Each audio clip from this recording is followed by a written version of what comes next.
It's time to put the remote control down. The talking heads are done.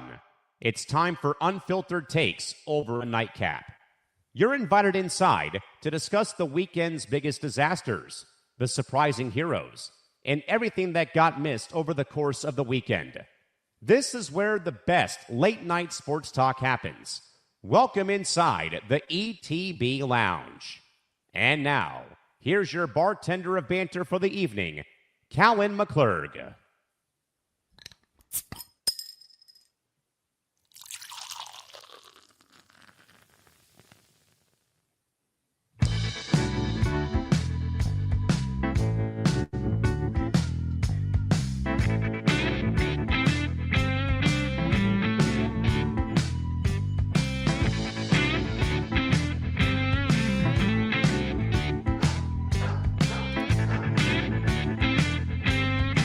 Well, my friends, March is here, and the madness did not even wait for the bracket. While the Blue Devils are dancing in the ACC, USC is doing a different kind of dance right out the exit door with their leading scorer. Welcome inside the lounge, everybody. My name is Callan McClurg. Now, real quick, you may have noticed that we weren't here this weekend. Not to worry, friends. The taps were not dry. Morgasen, you'll appreciate this reference, but we had the health inspector come by this weekend. Apparently, word got out about the lounge's balancing act between hard-hitting weeknight sports narratives and our comedy-driven weekend benders. So we got a flying A. The inspector was very much actually impressed that we were able to handle the technical precision of a full-court press on Monday nights, then pivot to whatever chaotic energy that we bring on Saturdays. So we are renewed for a new year, and there is an A in the window for health inspections. That, though, is not the only win, though, for the home side, fellas. ETB's own Trevor Williams is actually in town. So him and I grabbed each other yesterday and headed out to Snapdragon Stadium for an SDFC MLS match. And there's nothing now quite like the newest energy within the second or the 30th market now in MLS, and watched SDFC win 2-0 over St. Louis City. And Trevor got to fully experience San Diego soccer, and I think he might be a believer when he goes back to Columbus by the time the week is over. In the meantime, on the hardwood, though, the madness is officially in high gear with Duke going inside of their inside Cameron Indoor Stadium and absolutely obliterating Virginia. If the Blue Devils played defense like they did 3 weeks ago, they just go ahead and fill out your bracket in Sharpie right now. Meantime, though, up in Los Angeles, USC dropped a massive bombshell by letting go leading scorer Chad Baker-Mazara on Sunday, with the Trojans calling this a accumulation of issues. The losing your 18.5 points per game player right before the tournament is a bridge-burning masterclass, even by Hollywood's best standards. In the NFL, the Lions sent shockwaves this morning, trading away David Montgomery to the Texans. It seems Detroit is officially handing the keys to the Jamar Gibbs era. And over in Major League Baseball, Rob Manfred, yikes, is trying to distract us from the looming lockout by announcing a new spring breakout tournament format. It's a nice, shiny new toy, but we know the storm is coming. We've got the numbers on Duke's dominant weekend. I wish I could, Michael K., but we sadly cannot do that. The fallout of the Baker-Mazara bridge burning and why $66 million in Cowboys restructurings still won't fix all the rides down at Jerry World. The Lounge is open on this Monday night, March the 2nd, alongside Nick Morgasen, Ben Kruse, and our Saturday night host, Nick DiMartino. Panel SDFC is unbeaten. Who really cares, though, in our minds, right? The Trojans are now in a tailspin, and the health inspector left us a tab. We should get to work. Mr. Morgasen, welcome aboard. Great to see you as always, my friend. How's it going tonight? Let's see. When I'm not feeling sick or stressed or wanting to kick people in the side of the head, I'm doing okay.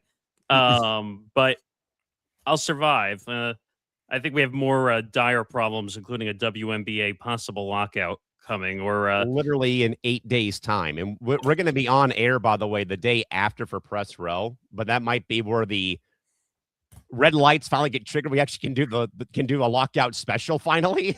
Well, no, it would be a strike at that point. And also, the Texans apparently think 3 running backs in their system makes total sense, by the way, which it doesn't. So we have a lot to get to tonight. Ben Kruse up in the great Northeast as well, up in beautiful Connecticut. Mr. Kruse, welcome aboard. As always, good to have you again. How are we doing tonight? Doing all right. Glad I could spend my 30th birthday today with you guys. So I'm glad to be here. I didn't have to for my birthday, but I decided to with you guys. So I'm very happy for that. And, that's halfway to 60. Yeah, I'm 30 right now. So that's a third of the way to 90. Yeah, I'm feeling good. I'm feeling Hey, good. what are you bitching about? I got 33 over here. 33, 30. I don't know how old DiMart is. I'm going on 32 in May. I'm 28. Oh, lucky. I'll be 29. Spring chicken, folks. But yeah, no, it's the best time of year now. We're officially in March. Obviously, thank you, Zab. Appreciate it. We obviously got the World Baseball Classic this week. We got March Madness.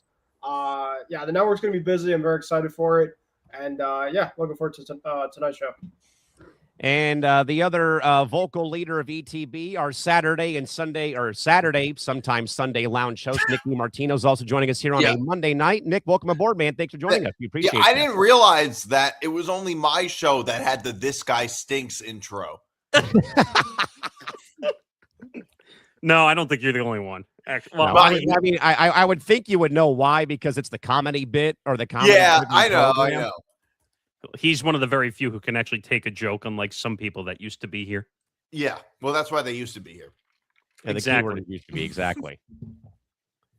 All right, guys. So with that in mind, though, folks, of course, we are here every Monday from 7 to 9 p.m. Pacific, 11 to 1 a.m. or 10 to midnight, I should say, on the East Coast. Again, follow us across social media. We are at the ETB Lounge on all your favorite social platforms, notably TikTok, IG, and also on Instagram. And, of course, the network is also on IG, TikTok, and Twitter, all at ETB Network. And, of course, you can also watch us live on youtube.com/ETB Network. And I think, Morgasen, more importantly, before we get to our first topic here in about roughly 6 or 7 minutes, though, mercifully, all the Twitter nonsense has been worked out. We actually scored a free month of StreamYard services because of what's gone on. And Will Charlton, I think, broke the record, for single show viewership today across social media. He was second. No. He was second. Actually, we had a forecast episode that when we were live on Friday that hit 500 viewers watching at one time. And then Nick, you and I did a leftovers episode way back when. That feels like a century ago now. 7 years ago. Where we had like 400 people watching it at one point. But wait, I think how many people were watching Noteworthy? At 250. 250. Oh, we had more people watching on FP5 on a stream one time, I think. You're right. That was a live episode, if I remember correctly. Yeah, we had a ton of. We had like 300 at least, I think, even more. It was more. I think it was closer to. I think that was closer to 5. Also, at one point. Yeah, I think you're right. But you know what? It's weird because, like, everyone thinks, oh, recorded podcasting is the way to go. Sometimes live is actually sometimes better if you do it the right way. I think we have a good mix between taped and recording, and now we're finally seeing we're not like a certain RMP that did everything live on Facebook. Yeah, Sharon Moore's stream hit 850. You're right. Oh, and he just said the Jerome one hit 1,000. Yeah, that was the one I was referring to. That one was wild because I was watching that one as it was going on, and the numbers were just. It was like a good day on the stock market. Like that arrow just kept going up and up Stop and up. the count. Unlike the Warner Brothers Discovery and that merger going on right now, currently, which Callan and I will have to attack on Press Row on Wednesday. And it did it an hour after the news broke about Sharon Moore, too. Well, yeah, that was, as Nick would say, that's trending news. It is. It's trending news. So when you do trending news, if you do it correctly, then everyone comes flocking to you, whether they like you or they hate you. They'll hate watch you. It doesn't matter. Hate watchers help us just as much as love watchers. Exactly. Where it's funny because, I think if those of you who have been longtime ETB viewers know about the lore, I guess, of what used to be the MTGP leftovers, DiMartino had a segment called the comment section. They would go and he would. Oh no, he still does. No, he still does. But at least when I first got here, that's where I knew about the comment section segment, where he would go and read all of these social media comments. And it's always the other Nick, our fearless leader in box one, who's always getting, the chair over his head, basically, like it's WWE. And apparently, Morgasen, I think it reached an all-time like almost flashpoint with the Sean Strickland commentary from ETB Sports this past week? I got called a woman in TikTok chat. Okay. You've been called worse things than that. I have been called that, but apparently, like I'm acting like a woman because I'm acting weak because apparently I didn't like Sean Strickland's comments. Give me a break. Go eat that mac and cheese in your basement since you're commenting on our comments. What did Sean Strickland say?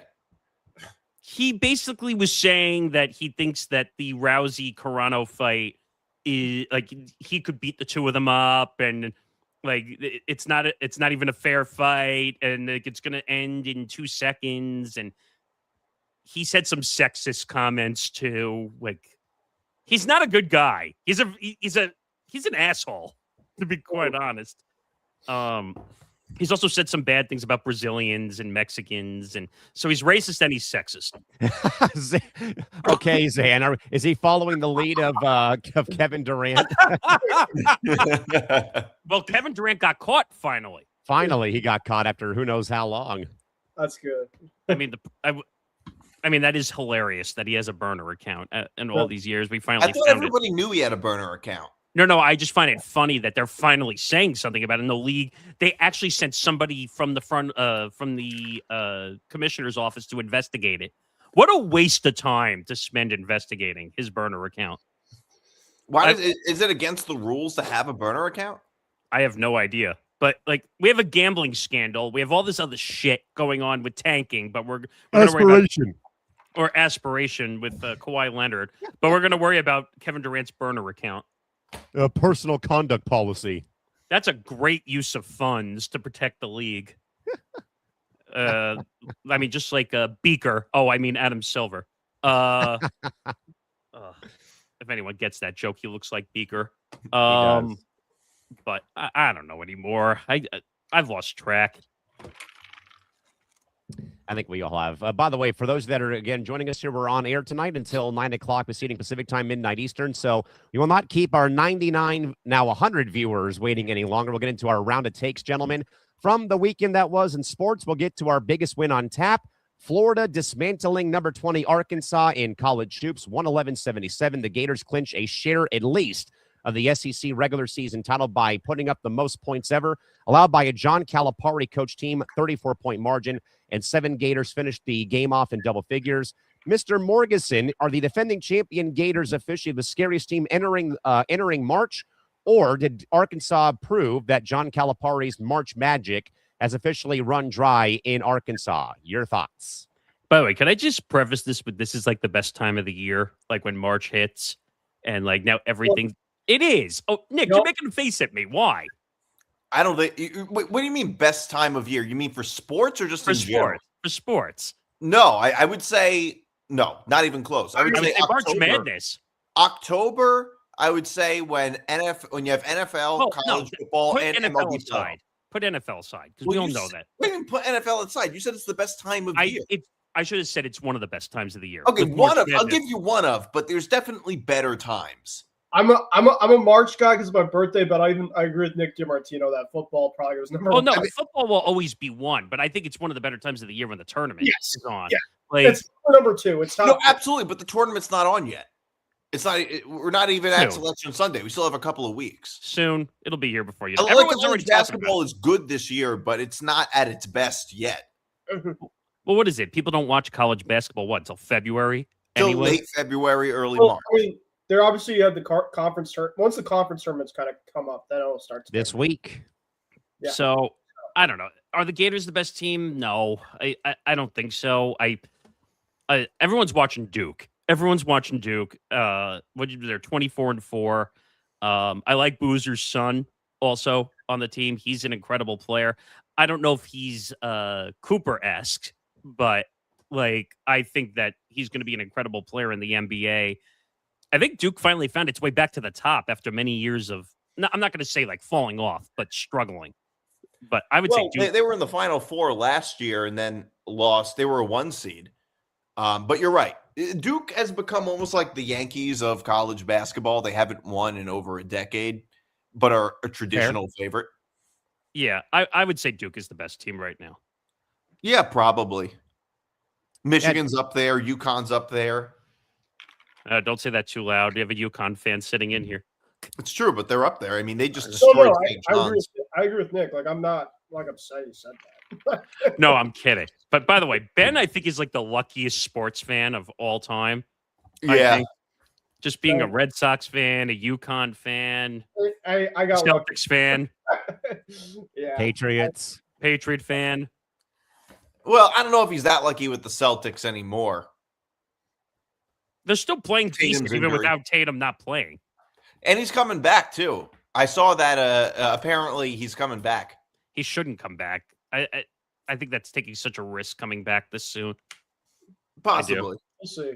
I mean, they've been saying he's been coming back for like weeks, and I just, at this point, whatever happens, happens. I mean, according to like Calcium Polymarket, you could put a bet down on what game is going to come back. Bill Simmons, take it with a grain of salt. I don't felt like take him seriously, but he said Friday because Cooper Flag loves Jason Tatum. We're playing the Mavericks on Friday. But, sure. Yeah. I literally, by the way, Morgasen, I saw an ad for Polymarket at the game last night, and I nearly took a picture and flipped it off for you last night, but I forgot to do it. I mean, what was the news we just saw a couple hours ago? Underdog just laid off 125 people. It's like everyone's laying off everybody. Like, I don't get it. They keep saying, "Oh, we're in an economy for jobs," but I just keep seeing people getting laid off. Well, it kind of depends on which job. Are we really in? I think these sports prediction markets, those companies are not exactly stable right now. Well, they're in litigation. Like, is Underdog even legal in most states? Well, Underdogs is not a prediction market. What is it exactly? It's like an over-unders, right? Yeah, it's all over-under predictions, and they have a lot of deals with teams out here on the West Coast, mainly in California. It's big into baseball. Section 10 for the Red Sox, they have a partnership. Underdog and Price Picks are usually the main two that you'll hear a lot if you come to the West Coast. That's like the lower end of like the gambling apps, but they're not prediction markets, even though DraftKings and FanDuel are trying to get into prediction markets. I feel like they call them like daily fantasy sports. I want to say I forget the terminology, but they got deals out here across the West Coast. I mean, I'm surprised Yahoo hasn't done it. I know you obviously did the Olympics show, but do you know how the betting went kind of for around Italy for the Olympics this year, or you have no idea? I saw some of it. Like, and what was the one count that I told you was the clear runaway? I told you with the it was Jordan Stoltz in the event, and I think he actually lost it. I think he came in second place for speed skating. He was like a minus 1,400, and the person who won was like a plus 1,500 who won. So can you imagine if you put a few bucks on a plus 1,500? I mean, that would have been nuts. DiMart would have been a fucking millionaire. Wow. Just don't ask him about Cardi B and whether she's singing or dancing or not. Yeah, well, yeah. I guess that ship has sailed. What was the official ending of that? Did you get anything for that? No, it was not even it was treated as worse than a push. So it was a scam, pretty much. Well, no, it wasn't a scam, but did they rule it like not resolved? They give you back like 25 cents or something like that for every dollar for each dollar. What? Only a quarter. And then the other side got like 75 cents. Which one? For every dollar they put back. So it wasn't a complete loss, but it was worse than a push. That's terrible though, still. It's like a bully stealing your lunch money. Pretty much. Yeah, if at the very least they should have just said it was a push. At the very least. But if give you like a free play or something. I don't know. Yeah, I don't. Well, there's no free play on these. I know, but something better than 25 cents as a payout would have been better. Well, it's treated like a stock market. That's how it's treated, which I don't understand how that makes any sense. Well, something either happens or it doesn't. So, right, it's either a yes or a no. That's how they get away with not being legal in all 50 states. But if they were to just say, all right, there's too much controversy, we'll just give both sides will just get their money back, I wouldn't really be too mad about that. Exactly. I mean, but if anything, our side should have won. The side that says Cardi B will perform at the Super Bowl, because she did. She performed. She did. She was in the background. It doesn't matter where she was. She was dancing it off with Robert Kraft. I remember that. Lord. I mean, that was like, and I tell this story all the time just because it's funny, but like every time I would do the Novig ad reads, which by the way, fuck you. Anyway, I would get zapped every single time by the Novig people because I said bet and they told me it's not called a bet. It's a play, damn it. They say I have to say it's a play, not a bet. Wow. And I'm like, what? Yeah. What is a play? Tell me what a play is, because I don't know what that means. It's only for those with California educations who don't get to gamble in their state that have to say play. Oh, man. Simple as that. I felt like I was down south trying to understand what was going on down there. Like or trying to understand curling in the Olympic Games. Oh, unless you're the Canadian team and you tap the stone twice and then people get mad at you for it. Exactly. They were looking for all types of cheaters. Well, exactly. Including putting Morgasen's favorite athlete, who was the Norwegian skier who admitted on live television to cheating on his girlfriend at the end. We talked about that too. Or putting hydraulic acid in places you shouldn't be putting it so you can ski higher. And hence why they were calling them the Norwieners the whole entire Olympic Games. DiMart, who do you think is probably the scariest team in college basketball right now, not named Florida or Duke? Michigan. Probably, okay. I would say Michigan. Okay. Yeah. Though it's a little hard. Not named Florida or Duke, probably Michigan. I mean, Michigan's ranked ahead of Florida. Which is, I mean, can we probably all in a way agree? DiMar, I'll start with you with this question. As a college basketball fan, has it been kind of in a way refreshing seeing so many teams being number one, losing another number one team, or maybe the glory days of always there being a consistent number one team? Are those days probably in your mind gone now because of where the game has gone and where college athletics has gone, in your opinion? Well, I would say that hasn't changed that much. I mean, has there always been a clear number one team in college basketball all year? That's usually just not the case. There's usually, I mean, maybe in college football you get that a little bit. When's the last time in college basketball we went through the whole season and there was a clear number one team? Like, that almost never happens. No. So I don't think it's really changed that much. Although I do think this year college basketball has been more entertaining. I'll say that, but I don't think it's changed that much in that regard. I wouldn't say that's refreshing. It's just what we're used to. Ben, there's no parity. Basketball's gone so far. What's that? No Ben, parity. I said, yeah. There's a lot of parity this year, I would say. Okay. John, you asked me? Yeah, go ahead. Your thoughts on Florida and maybe thoughts about where the game's gone, though, because so many times you've seen so many number one teams going down over the course of the season, if not more. Yeah, I mean, that's why March is the best time of year, because, you could have the best team throughout the whole entire season, and then you just have one off day and you're done. So that's what makes it called the madness for a reason. Florida, in terms of the actual team, I like that team a lot. I mean, thankfully, as a UConn fan, we did beat them around the season, but they gave us a very, very tough fight. And that was in November. So, that regardless, it probably would, if we play them like 6 times, I'll probably go back and forth every single time. I mean, they're a very, very good team. They have a lot of returns from their last year's defending team with Thomas Houck and Alex Condon and Boogie Fland, who obviously came in as a transfer. So they have a lot of guys. And, of course, they have a very, very good coach. The other teams, I mean, Nick mentioned Michigan. I think they have a very good team. Arizona is kind of a team still. I mean, Bradley, they're one of their guards, and they have Caleb Pate in their front court. And obviously they have a very, very good coach as well, and Tony Bradley. So they're obviously really tough. I think Nick mentioned Duke. I think Duke is the clear-cut favorite to me, if there obviously was one. But also Houston.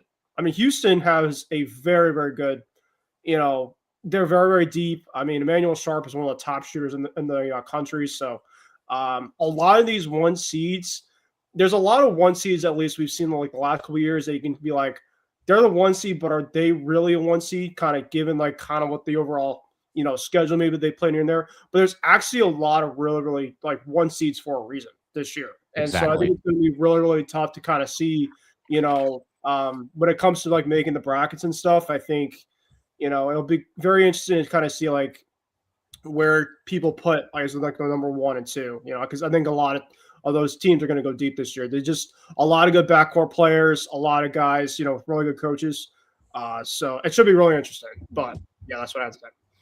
It's going to be a fun March. Again, we'll have Selection Sunday, I believe, on March the 15th, I believe, is going to be Selection Sunday for both the men's and women's tournaments on ESPN. And we'll go from there when that time rolls around. Going to be eager to see who makes the field, that is for sure. All right, guys, who is drinking flat beer at the lounge tonight? We're following up on the Angels and Artie Moreno's priority fallout following Artie's public commentary made last weekend that winning is no longer a top priority for fans. Angel attendance for spring training has plummeted about 15% at Tempe Diablo Stadium. Ben Kruse, at what point does baseball have to step in and tell an owner that admitting that they don't care about the product is detrimental or bad for the league's overall health, despite the fact, though, that we have a lockout coming up next year? Yeah, it's it's definitely going to be very interesting without any baseball next year, but it's the owners obviously want to pick a side. It basically, when it comes to a new CBA, essentially they want to get as much as they want in terms of its revenue. And, players and the owners are going to go back and forth at a consistent basis. Obviously, the players are going to want to have their own side, and, the owners are going to have their own side. And, I think the guy that replaced Tony Clark, I forgot the actual guy. Bruce Meyer. Thank you. Jim Bowden was on a radio show a couple weeks ago, and basically he was saying that this guy, when it comes to negotiator, is an extremely guy and comes to negotiation. Like he doesn't go deep. Basically, pretty much when you try to make an overall proposal to him, he's like, well, that's it. There's really no you can't really kind of move on with him. He's very, very tough. Kind of, I guess, Scott Boras-esque in negotiating. So that doesn't sound very promising, but yeah, I think it's going to definitely take a while. I don't know in terms of how long this whole thing's going to be. I think it's going to be a whole season, but I hope I'm wrong. But yeah, I think Rob Manfred is trying to make a message between both sides. In terms of what the revenue is going to be like, but I just know it's just not going to go down on the right path. DiMart, I told Nick Morgasen last Monday, I think, here on the show that. At one point, the Angels, wherever their location is that they want to be called, whatever it is, they were ranked the number 1 franchise across major American pro sports leagues about 15 or 20 years ago when it came to affordable prices, merchandise being cheap, beer, food, all that stuff being cheap. But then to have Artie Moreno make these comments that get out to the media that we as an organization don't prioritize winning, is that because of the bad contracts they've given out over the past several years? I'm sure it is. But that, though, is a major red flag, though, that you actually hear from somebody, an owner in a way, saying, we don't care about winning. I think the only other thing I can think of maybe was when the Clippers were still in San Diego when Donald Sterling first bought the club. He even said, we have to lose games to get Ralph Sampson. The NBA, of course, slapped him with a $10,000 fine for, the commentary. And that's the last time Donald Sterling got in trouble for something he said. Are we sure about that in '84? I think more like 2014, I want to say. Yeah, no, I get where you're going, though. But I think, though, DiMart, that the problem, though, here with this one is that now, finally, I think that Angel fans have come to the end of the rope. Now, again, this is only spring training that they have seen the dip in attendance, though. I would not be shocked at all, though, if they do, in fact, see more of this, though, when the regular season begins and the club's already 30 games out of first place by the time that April ends, though. But, DiMart, thoughts, though, about, about an owner making these comments, though, and now apparently, at least through the first couple of weeks of spring training, that the fan base is finally hitting them where it hurts the most, though, and that's the owner's wallet.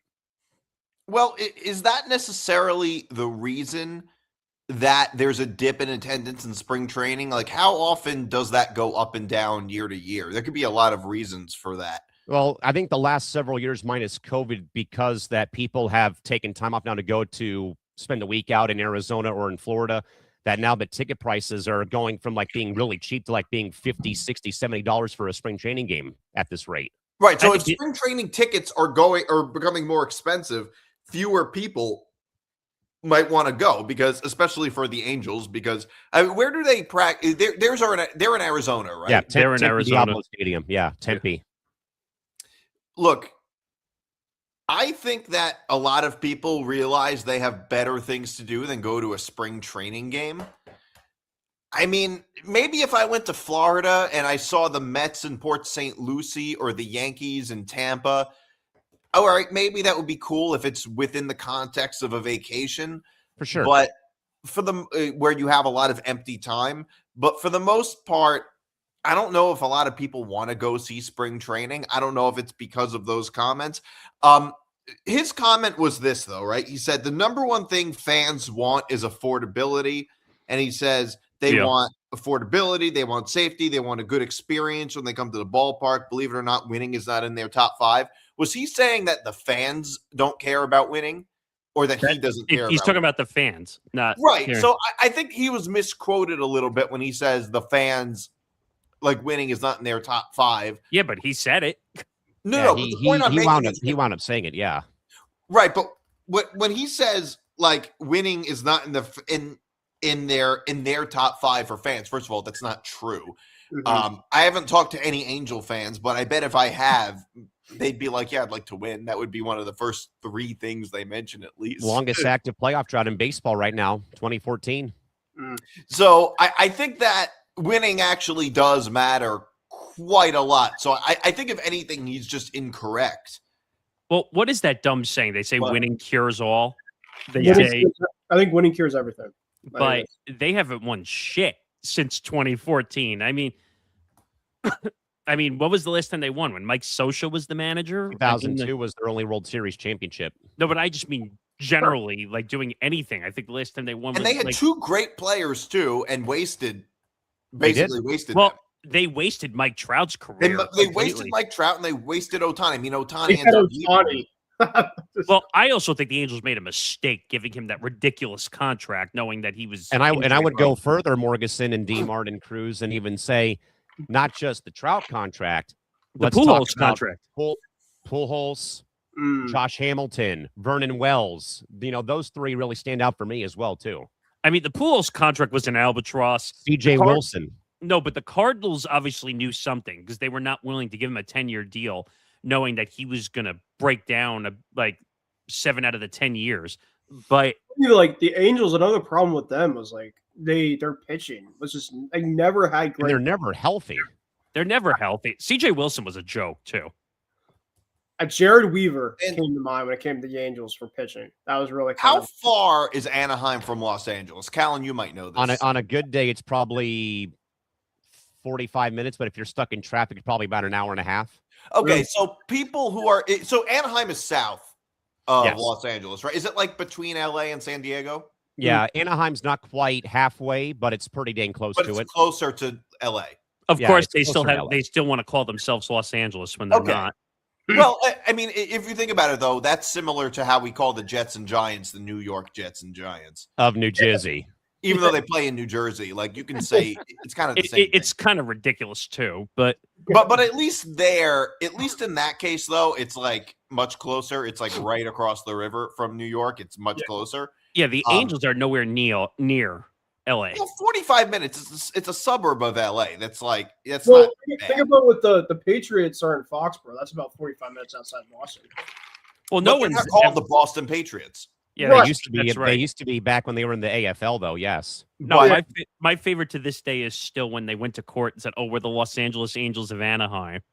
Exactly. The Los Angeles Angels of Anaheim. Are you Los Angeles? Okay, so I actually misspoke. On a good day, on a good day, DiMart, 30-minute drive without. Yeah, traffic. I figured even closer than that. So, the point I'm making is that I think that in areas like Southern California, Miami, where the weather tends to be nice and you're in a more urban area where there's a lot of things to do, it's really easy for any professional sports team or college sports team for that matter to really be put on the back burner, because it's not like they play in Wisconsin, for instance, where you have nothing better but Wisconsin football or depending on where you live, the Packers or whatever.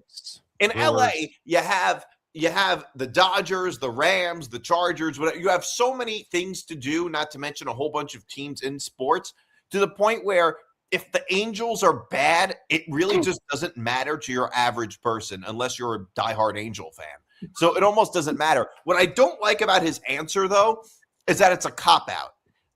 Yeah. The answer when he says the 1000%. fans don't care about winning. But that's every owner. Every owner says something stupid like that. But every owner doesn't say this, though. Every owner doesn't say, They well, don't publicly the fans, admit that winning isn't a priority. But winning hasn't been a priority for them for years. Well, just because they don't, here's the thing, though. Just because they don't win doesn't mean it's not a priority. You can fail at something and it can still Oh, be no, a priority. I agree. But I'm just saying, like Callan said, 2014, the last time they made the playoffs. I mean, that's And like that's like the New York Jets. Hands of the Royals, who were a wild card team. This is like a bad version of watching the New York Jets, watching the Angels. But like here's my issue with what he was saying. My issue is that he says that when he was talking about the fans, and they said they want safety, they want a good experience. I mean, part of a good experience is your team winning. I'm not going to go to a Met. If the Mets get blown out like 11-1, I'm not going to say it was a good experience. I mean, like all right, this team stinks. Like when I went to the World Series, Mets Royals Game 4, it was not a good experience. All right, I saw Daniel Murphy make the error, which arguably cost the Mets the game. I saw them. It was a terrible experience. Oh, wait a minute. Was that the Duda throwing error game for Nick? What? That game, the Duda throwing error, was it? Or no, there's the Murphy error. The Murphy error. I don't know. I'm trying to remember if both of those games were the same. But I want to ask a question, though, because I would say going to a World Series, going to an NBA Finals, going to a Super Bowl, you have to admit that's partially a little bit of a different experience going to a World Series game. Then say game 80 of a 162 game baseball. So you have to admit going to a World Series game is a little bit for the right. atmosphere. But here's the thing, though. I get that. But when he says, believe it or not, winning is not in their top 5, it's as if he's targeting that he's trying to reach people that aren't even fans, aren't even baseball fans. Well, that's everybody now. Look what the NFL is doing with the Kelsey and Taylor Swift crowd. They're trying to reach everybody that's a non-sports fan. Yeah, but it's different. I think it's a little different because that's like the league. This is a particular team. Well, I just think Artie Moreno doesn't care. I think you should just sell the team and move on. Well, But unfortunately, at the same time, when you're in the owners club, when it comes to sports, you own the team unless you do something so illegal, a la the Clippers. Well, and Donald Sterling. Like Artie Moreno, he says for the purists, it's just straight winning. No, I mean, like that's most of the people that go to your games are the purists. Well, I think another thing too that makes it look bad is you look at the other LA team that's literally across from you, and they're legitimately doing everything the complete opposite of what you're trying to send the message. But wait a minute, timeout. So it's really hard to compare to the Dodgers. Number one. So listen, I'm not saying.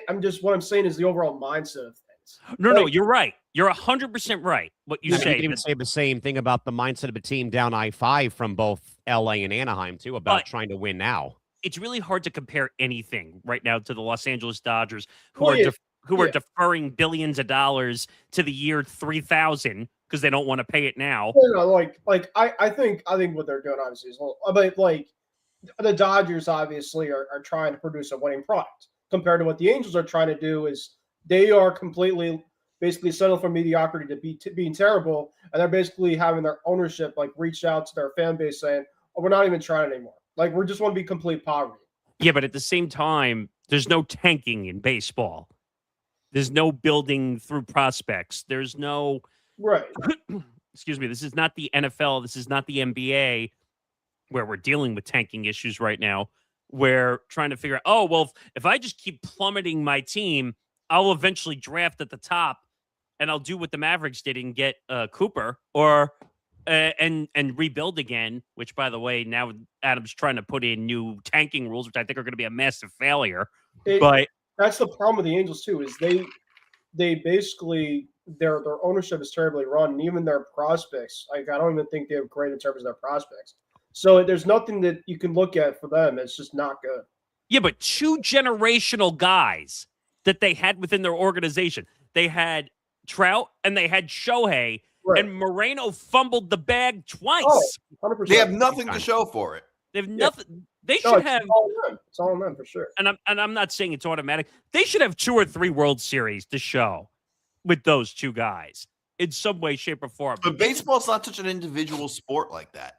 No, but I'm saying they could have been more competitive with those 2 guys. Right. That's the issue. It's not even so much they don't have a World Series, that they weren't even competitive. I mean, I feel bad for Angels fans because when your owner is coming out and saying that winning is 5th on the priority list in his perception, I should say.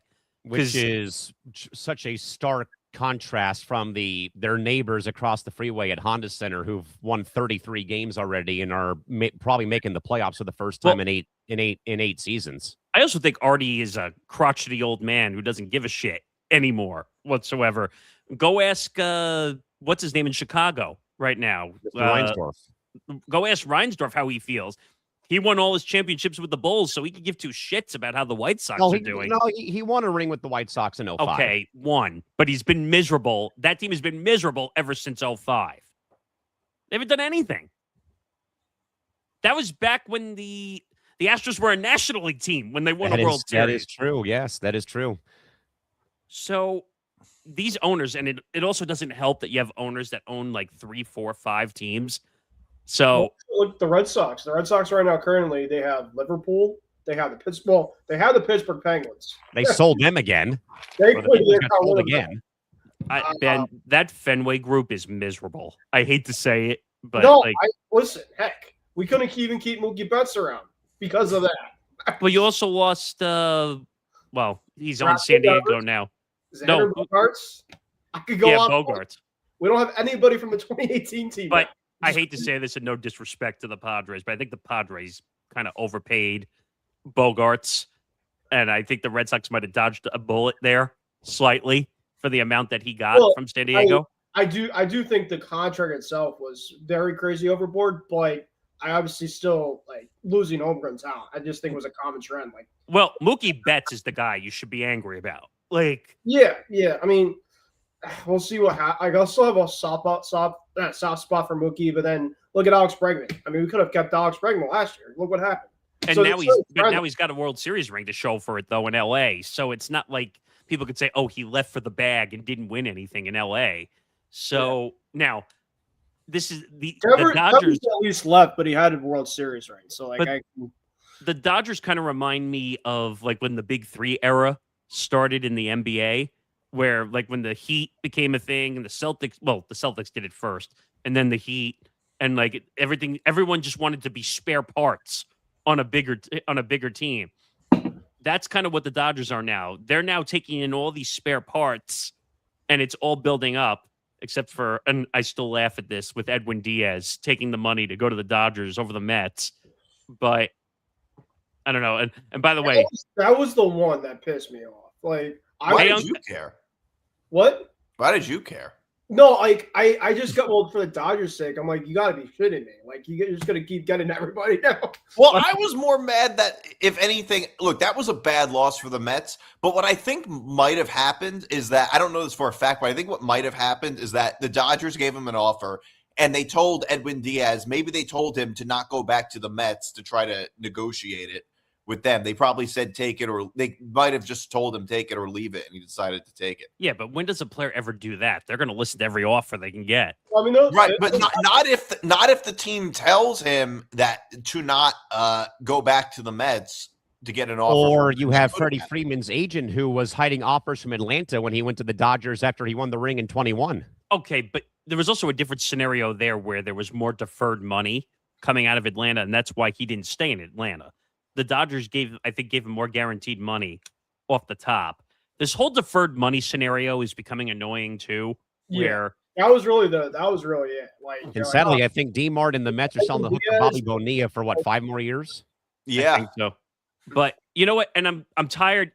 I want this out because I'm so tired of it. Someone tells Steve Cohen either to spend the money or not to spend the money.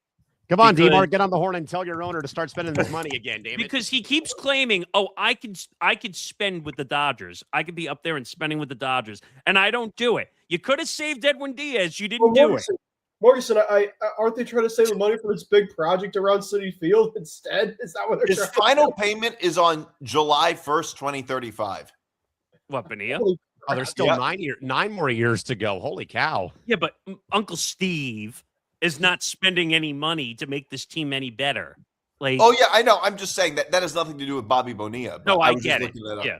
I'm Well, just saying, here's the thing. You think he's saving for Tarek Skubal next year? hell no, he's not going to the Mets. He's not going to the Yankees either. I don't know. I don't know what's going to happen with Tarek Skubal, but He's going to go to the Dodgers. I will say this.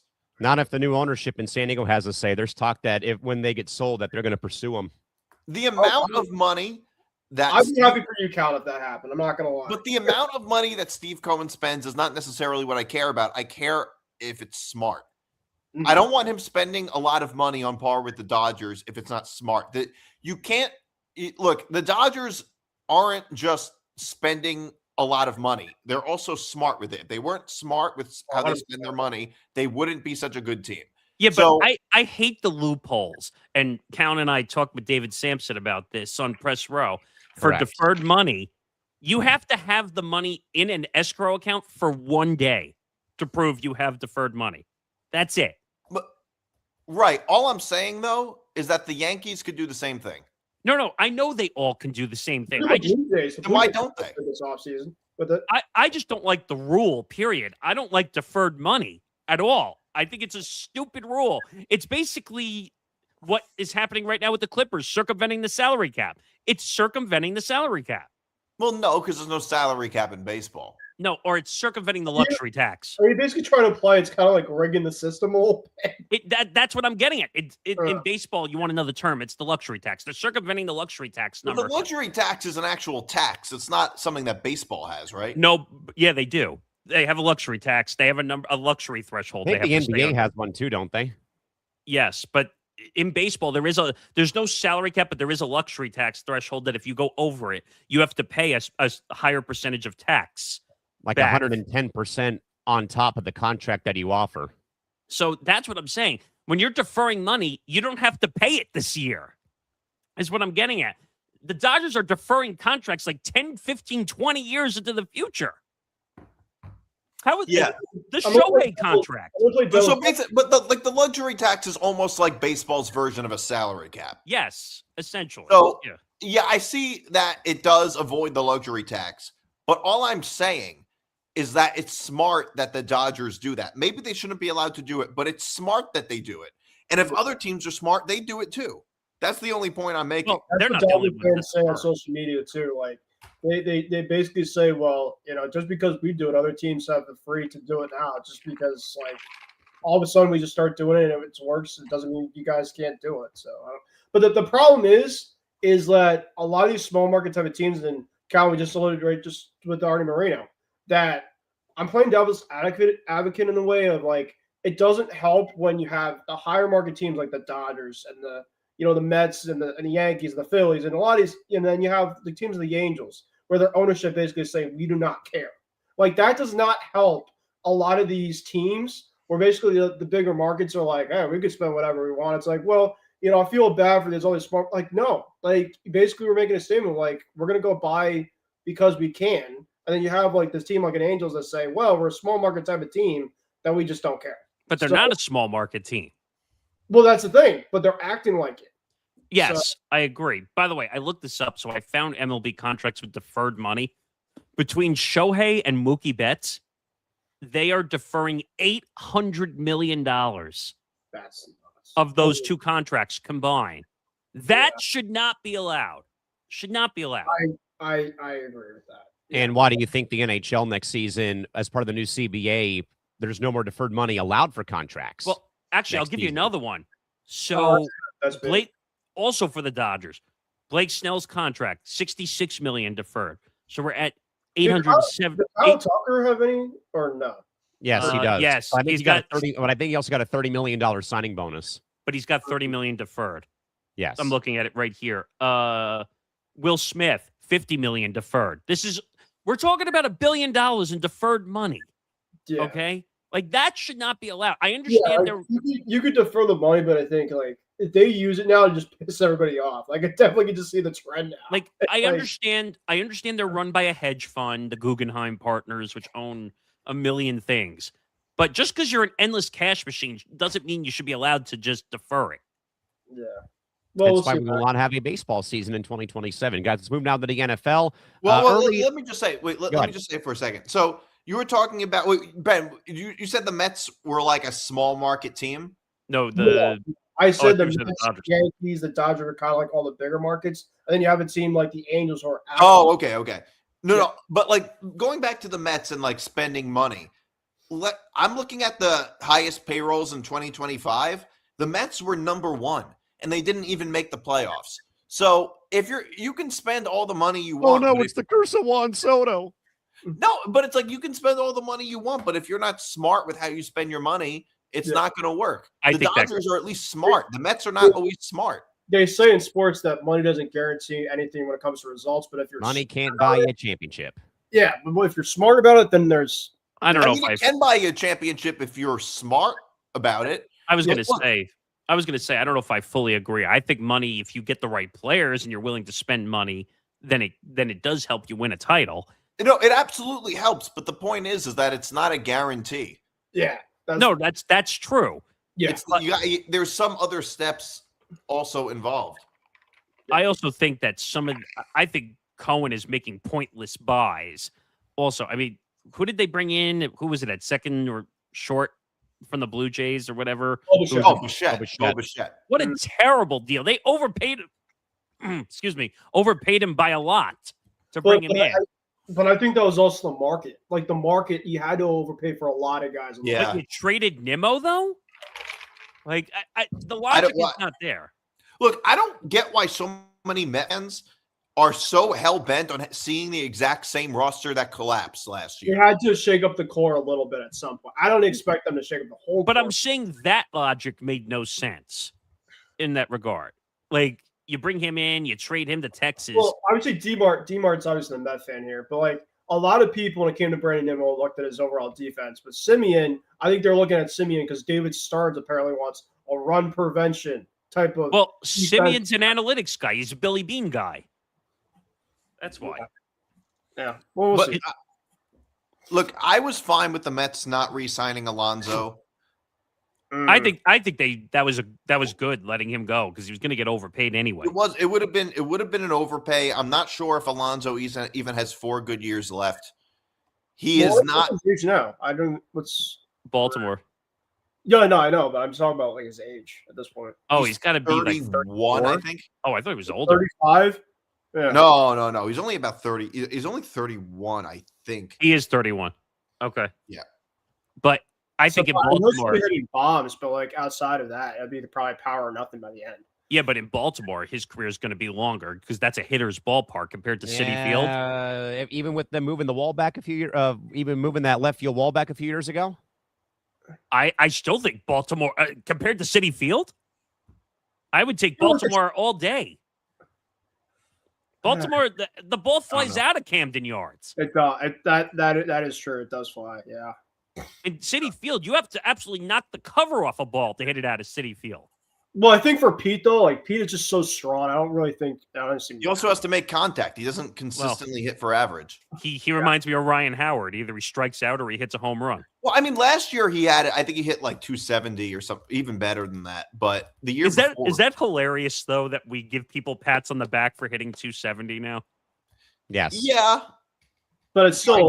It depends, like for if you're the star of the team or like a guy for that.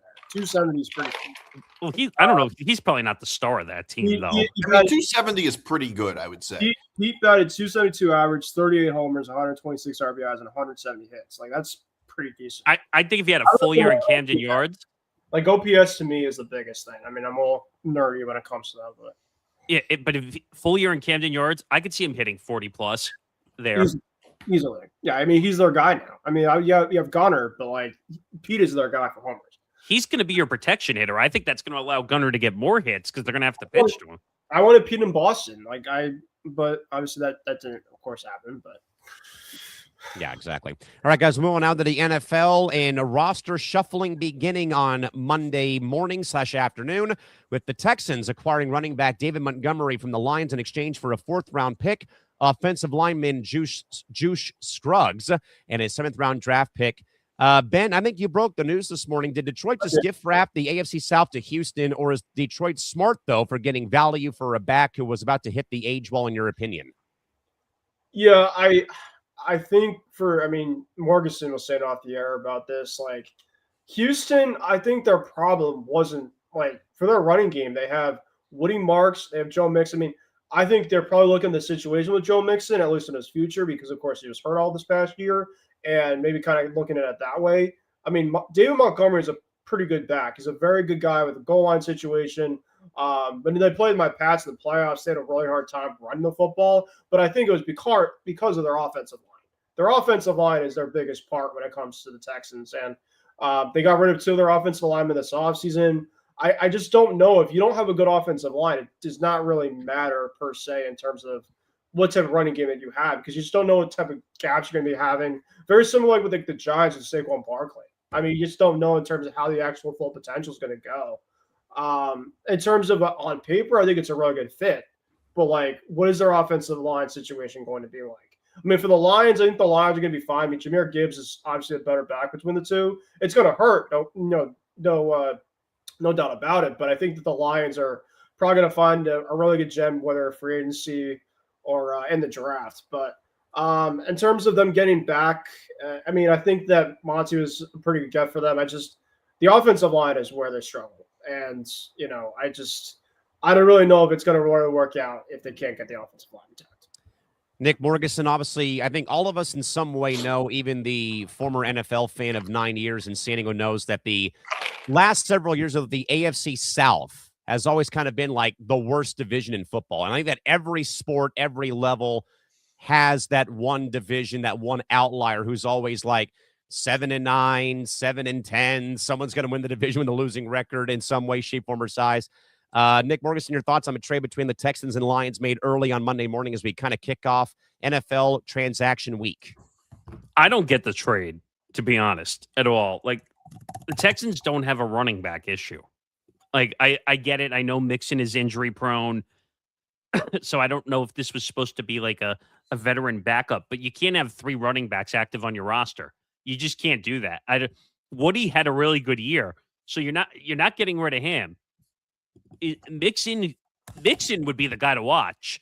If he's not healthy, he could get cut, and then maybe. Well, that's what they're saying is, like, he might be a cut candidate, but, like, I don't even know about his contract. Yeah, but 3 running backs is just not going to work. But I don't even think that's the problem, as you said. Like, the offensive line is a problem. They're keeping CJ Stroud on his feet. Yeah, and it's been an issue for years. I mean, it's just not been last year. And I said this when we recorded ETB earlier today, come out Wednesday. I said I think that this is a big year for CJ Stroud, and if he has another crap year where they either get eliminated in the first round or, God forbid, they don't even make the playoffs, I think you have to send his ass out of Texas. It could be this year's Tua. I could kind of see it that way. I think if I'm the Texans, because 2027 is when the major quarterback class is going to come out of the draft, I would trade CJ Stroud for massive trade capital, and I think you got to move on because I just don't. The thing is, though, like, who would actually want him if he doesn't come off a good year? Someone will take a chance on him. Someone will absolutely take a chance. The guys that are out there now. Jets. Don't say that, please. Please don't say that. No, the Jets are definitely going to go with heavy at the draft. Actually, I would take CJ Stroud over Tua or Kyler any day. I would take CJ Stroud. No. Why? Who are you taking? Well, the problem with Tua and Kyler Murray is that they're both hurt a lot. I was going to say that's what I mean. Health is their big red flag. Yeah. If I have a choice between a healthy Tua and a healthy Stroud, I would take a healthy Tua. That's crazy. No, I said a healthy. Like, I think that's still crazy. But Nick, but Morgasen, it also depends what kind of offensive coordinator and other different type of things. Like, Tua might be good for the actual system you run, or like DiMartino. Well, DiMart, would you say you would take Tua regardless of what the system is over Stroud for you guys? I mean, for the Jets, I think, look, I don't really think either of them are that good, but Yeah. I agree. look, like, all right, I'm saying, like, if you're saying blank slate, I would say, all right, fine. Blank CJ slate with a Stroud coach who's not falling asleep at the combine in the press box. right. No. Well, I'm saying if you give me a blank slate, I would take Stroud. All right. I'm saying, but if they're both healthy, it's like both play all 17 games, I would take Tua over Stroud based on how Stroud has been playing. That's what I'm saying. I didn't say. I could. Yeah, I mean, I could definitely say I that. mean, the way the Jets offense is, which is a run offense first, because that's how they always are, then Tua would make sense in that system if they're going to be a run offense. If he just has to hand the ball off. Well, Tua's issue is his accuracy. Yeah. And accuracy, if you're a quarterback that struggles with accuracy, MetLife Stadium's the last place you want to play. You're playing in the fourth division. MetLife Stadium. What are you talking about? And another thing too is Tua's injury history. Playing on MetLife, it's like the last place you want to play as your home quarterback. Unfortunately, go ask Russell Wilson how that worked out. Yeah. So Giants got you. Let's ride. But in terms of the actual trade itself, I think it makes a lot of sense for the Lions because I think the Lions are in desperation mode right now. They're in an increasingly tough division. Yeah. And look, they have the Packers and the Bears and the Vikings. All right, maybe not right now, but you never know. They might get good in the future. So I think they're in desperation mode and they need a better offensive line. I think the other issue is clearly that they need they need better coordinators. Well, that's true. Since their coordinators left, their season kind of nosedive. So I think it makes perfect sense for them. I think it makes a little bit of sense it might make a little bit of sense for the Texans too. I don't think there's a big problem in having 3 running backs. You can always trade one of them. Even if you don't need all 3, there's still value, and running backs get hurt quite often. The thing is too, like they still have Nick Chubb, but he's going to be gone. Like he's long gone. Yeah. So like, didn't they have 3 last year, or am I just imagining? Like, I think they had 2. There's a lot of teams that have three running backs, and a lot of the times the 3 running backs, you obviously have one as like an emergency one, or you have like ones that just have different skill sets that you could obviously still use in your offense. Right. I mean, I don't know. Do I think the trade will be fine? I have no idea. I don't know what the Lions are doing, to be quite honest, either. I think the Lions are in between whether they're going to compete. Like they have to kind of go through a transition phase. Right? Well, killing their whole coaching staff killed the team in general, I feel like. And they got to figure out what their situation is offensively because they just don't have enough weapons to compete offensively. Defensively, sure. Offensively, not. Yeah, fair observation. But overall, I think overall the trade makes a little bit of sense for both teams. And, the Texans, their biggest issue has been their offense. So maybe they're thinking, maybe we need a whole bunch of running backs because we don't trust CJ Stroud to actually throw the ball. So yeah, that's true. I mean, what did he throw? 5 picks in that elimination game? Yeah, 5 picks. Yeah. So, and he was horrible against the Steelers in the game that they won. So, you know, and not to mention now they know that the Jaguars are a threat and the Colts are a threat, and they're in a similar position to the Lions, which is that they're in an increasingly tough division, and it's not going to be such a cakewalk to the playoffs anymore for them. No. I think the Texans also look at like their team, and they're going to be very kind of like with your Jets in terms of like they have an extremely good. They could be very run heavy in their offense, but they have such a good defense that it could be like we could just win a lot of like low scoring games. Like I guess it's just kind of that. You go like there's a lot of basketball teams that like could definitely win a lot like lower score games, like ugly. Could be definitely like the Texans this year. They still have a really good coach, really good defense. It's going to be the matter of how their offense is going to be looking. Only the opening salvo for the NFL offseason movement as we get close to draft day coming up in April. Gentlemen, the big story, though, in sports, though, that broke over the weekend, the USC men's basketball team chose to dismiss leading scorer Chad Baker-Mazara, who averages 18.5 points per game on Sunday.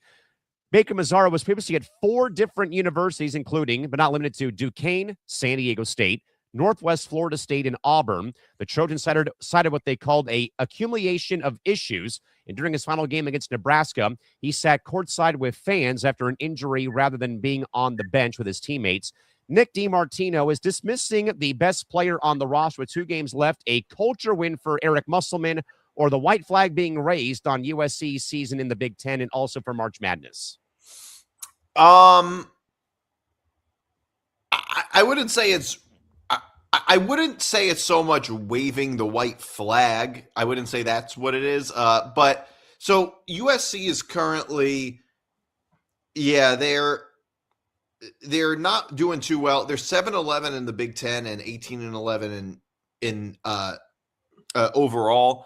They're kind of in the middle of the Big Ten right now, probably in the bottom. They're like bubble, last 4 out, first 4 out, one of those 2 scenarios. But they give a reason. Like, I don't understand, why is that in college sports? Whenever athletes are dismissed, they never give you a reason, why. It's always something like violated team rules. That's like saying somebody got arrested for violating the law. Like, yeah, no shit. Well, no, it's what Callan said. It says it was due to an accumulation of behavioral and disciplinary issues. That's what. Yeah, exactly. So he broke a ton of rules. We don't know what rules he broke. Zan and I mentioned this earlier today. Like, just say conduct detrimental to the team, because that's really what it is. Like, because then at least you know, okay, they violated something within the team rules. Like, and the spokesperson, who's a complete dunce, basically said that we have nothing to say at this time for why we got rid of him from the team. That makes you look like you're hiding something. Look, I think I don't know if they're hiding anything. I think they often just don't want to say what they actually did. But it looks worse when you say, "Oh, I don't want to say anything." That looks worse. I wonder what he did though. Like, maybe he cheated on a bunch of tests. Well, it could have been an academic violation. I don't know.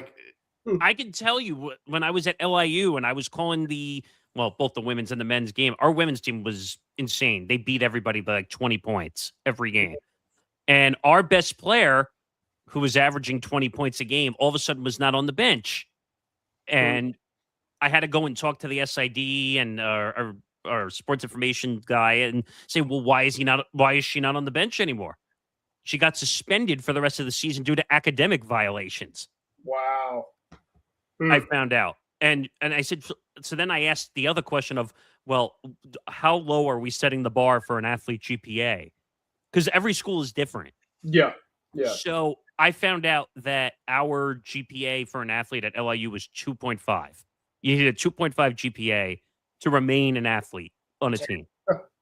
So, of course, Callan knows me. I'm going to ask every question in the book. That's how I was. I said, well, what was her GPA? And they said, oh, it was a 1.5. Wow. And I was like, what? And I'm like, what is that, like a D average? Yeah. It's like a D minus. Yeah. And I was like, a 4.0 is an A, a 3.0 is a B, a 2.0 is a C. So it's somewhere between a D and a C. Right. So, but she had a 1.5 GPA. Yeah. So that's somewhere between a D and a C. Right. So I was just like, holy shit. And I'm like, so what happened? Like, oh, they suspended her the rest of the season because she refused to get her grades up. And our team completely fell off the rails because she scored like 20 to 25 points a game for our team. But I don't think that's the reason that this happened. Well, Nick, did she? So guys, real quick, let me interject because the LA Times has a story out that even goes further back, not just at USC. But this has been a recurring issue, as I believe Morgasen kind of said, though, about, this thing and this thing. So the LA Times, with their writer, I want to get his name real quick. Just give me like 5 seconds. Ryan Cartgee, who put out like a whole retrospective timeline, basically. By the way, this also marked a interesting comment made by Eric Musselman back in May. Oh, the head coach. There will never be a dull moment. Might be that I've got a little bit more on my plate. So for those wondering, Chad Baker-Mazara played at Duquesne before he came to San Diego State and won the conference sixth man of the year, but was kicked off the team by head coach Brian Dutcher after skipping classes, failing tests, missed assignments, and fell so far behind on his academics that he could not catch up. And then he later told the local newspaper here, the San Diego Union Tribune, that last spring was a growing up moment, assuring everyone that he had learned his lesson. So it sounds like it's mainly It sounds like an academic violation. Well, pure academic violations. It just sounds like he doesn't give a shit. And Nick, you should know this better than all of us because of all the NIL stuff. But for the NILs, you now need what, a 2.5 to a 2.8 GPA just to stay in good standing with your NIL deals. So in some cases, I'm looking it up right now. So according to the LA Times, wait, is that what you just read, Callan? The LA Times? Yeah. That he got kicked off he got kicked off the team by Brian Dutcher for academic violations. So it sounds like he's got a reputational problem when it comes to academics. That's what it sounds like. I wouldn't say a reputational problem. I would just say it's a problem. Well, I just mean like he's got a reputation for not like his grades. It's not that he doesn't have a good reputation with his grades. His grades aren't very good. Well, I just meant that he doesn't follow through enough just to do what he's got to do. I'm surprised USC has standards that high. I bet if this were an SEC school, it wouldn't have mattered. If you played at like Kentucky. Well, Zan told me at Big Ten you need like a 3.0 in some schools. The Big Ten, I expect the Big Ten tends to have good academic schools. The SEC doesn't. That's true. You're right. Or at least not as much, other than like Vanderbilt. A few good ones, but the other part of this awkward situation is that he was sitting in the fan section when he came back. I heard reports too. He was like sitting with a bunch of his friends too, who were sitting by the bench area. Roddy Rice, who was also suspended by USC. Well, he was also hurt too. On top of. But did you see what Musselman said when he was asked why was he sitting in the fan section and not on the bench? He's allowed to, right? No. The excuse that Musselman gave is that they didn't have enough seats on the bench for him to sit there.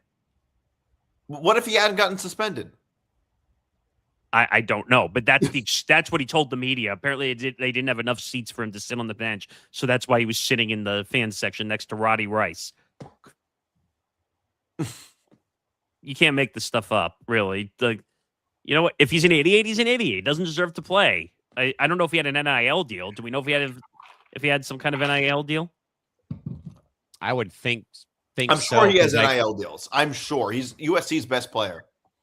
That and Gilbert Arenas even went on a public crusade to get him back onto the roster because Gilbert's son plays at USC. Well, yeah, Gilbert had a lot to say, apparently, when this happened. But apparently the reason he had transferred from Auburn was following a contract dispute in 2025. So apparently it was driven by NIL opportunities where he reportedly sought to surpass a competitor's $1.1 million package. Well, he left a $1 million Auburn deal on the table. Right. So I guess he got more money from USC. And I'm going to say this again, and it's not going to be a popular opinion, what I'm about to say, but screw NIL. I don't want it anymore. I want it gone. It's causing more headaches than it's actually good for these athletes. It's causing a ton of issues. It's causing these players to have leverage that they should not have, by the way. They're trying to get out of contracts or deals so that they can go to other schools. Who was the BYU player that the school had to give the money back to the school because he tried to run off to another school to take another NIL deal? Wasn't it the quarterback who went to Cincinnati or vice versa? I think so. But you mean Jake Retzlaff? I'm not sure. I'm going to look it up. He was the BYU quarterback who transferred to Tulane. I'm looking it up. But I think NILs have caused more headache than they've been good, to be honest. And DiMart, wasn't there also a story, DiMart, that the quarterback from Cincinnati went to Texas Tech and got I think he had to pay $1 million back from the contract that he had with the NIL collective? That might be correct. I might be misremembering. But yeah, that does ring a bell though somehow. Baron Morton play. Baron Morton. No, it might have been somebody else. I'm not sure. But I recall though a story that a guy transferred and then he kind of got sued in a way and was forced to pay back like the $1 million NIL deal he had at the university that he was at. Oh, Brandon Sorsby. Brendan Sorsby. That's it. He was the one that got sued for $1 million in damages after he transferred because the deal said this was smart. Apparently, they put in the deal that if he leaves, he has to give his NIL money back, which more people should do that. Hey, You're not going to stay at the school and you're going to just run out and go to another school. Give us the money back we were giving you. No, I completely agree with that. Like the school, the school can't be giving you the money. I mean, the school's not really giving the money. It's more, it's a collective, but that's part of the school. deal. That's a part of the deal. I mean, it's funny because the NCAA doesn't want to refer to these as contracts, but they're contracts. This is literally free agency. These are players moving around. They could call it transfer portal all you want. It's not a transfer portal anymore. When you add money and contracts in it, it's free agency. I mean, it's a transfer portal though. But transferring from one team to the other, by definition, that's a transfer portal. But it's not the same dynamic as a transfer portal, though. I mean, but the NIL has always been around with the transfer portal.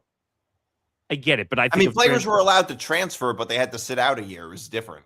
Correct. Right, but I'm just saying, like, transferring just meant you moved, and you didn't get to benefit from it when you move. Look, all I'm saying is that if you think NIL, no, I think NIL has a lot of issues. I think that one of the biggest issues with NIL is that anybody can like represent these athletes, and a lot of these athletes don't really know what they're signing up for with these deals.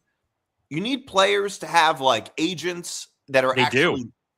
Well, no, when I say agents, I mean actual agents, like professional athletes have. Like a lot of these athletes have like these clowns representing them. I was even going to say maybe some kind of financial literacy though too, if that's the case. Well, they are. But the problem is that some of these athletes, they don't know the deals that they're signing. There was not this past season, but the season before, there was a player at, I forget which school it was, one of the smaller schools that quit on his team because of issues with the NIL deal, and he didn't know exactly what he was signing. See, that shouldn't be allowed. Like, you shouldn't just be allowed, oh, I don't like what's going on with my team, I'm just going to quit. Like, if you quit, you should lose your money. But here's the issue with that, though. And I think he did lose his money, but here was the issue with that. The issue is that he didn't know the deal that he was signing. When, he didn't know what he was agreeing to. Well, that was the issue. But that's on you as a player. You it's more on the system, actually, because he should have had an agent that would actually go over this with him, because your average, like, there's a reason that all players have agents. Okay, but he had to sign the deal too. Right. He had to sign the deal, but the point is that you know how legalese works. They write things and you have to understand is that players, they need to have some type of representation, like valid representation. Otherwise, like if that happens and this type of thing doesn't happen, that's why that never happens in professional sports. The players all have valid representation. Yeah, but all these guys now have agents like coming out of high school. Now, some of these, some of them do, but not all of them. I mean, some of the big time players. First of all, I think that's absurd that some people, like high school athletes, are ending up with agents. No, high school athletes don't need agents. But the point I'm making is that college players, big time college players, that are signing these NIL deals, a lot of them really should be represented. No, I agree. I agree with you. I think that's that's not a problem with NIL inherently. I mean, sure, there's some issues with NIL, and they can all be fixed. They're not things that mean that NIL is all bad. Here's the issue.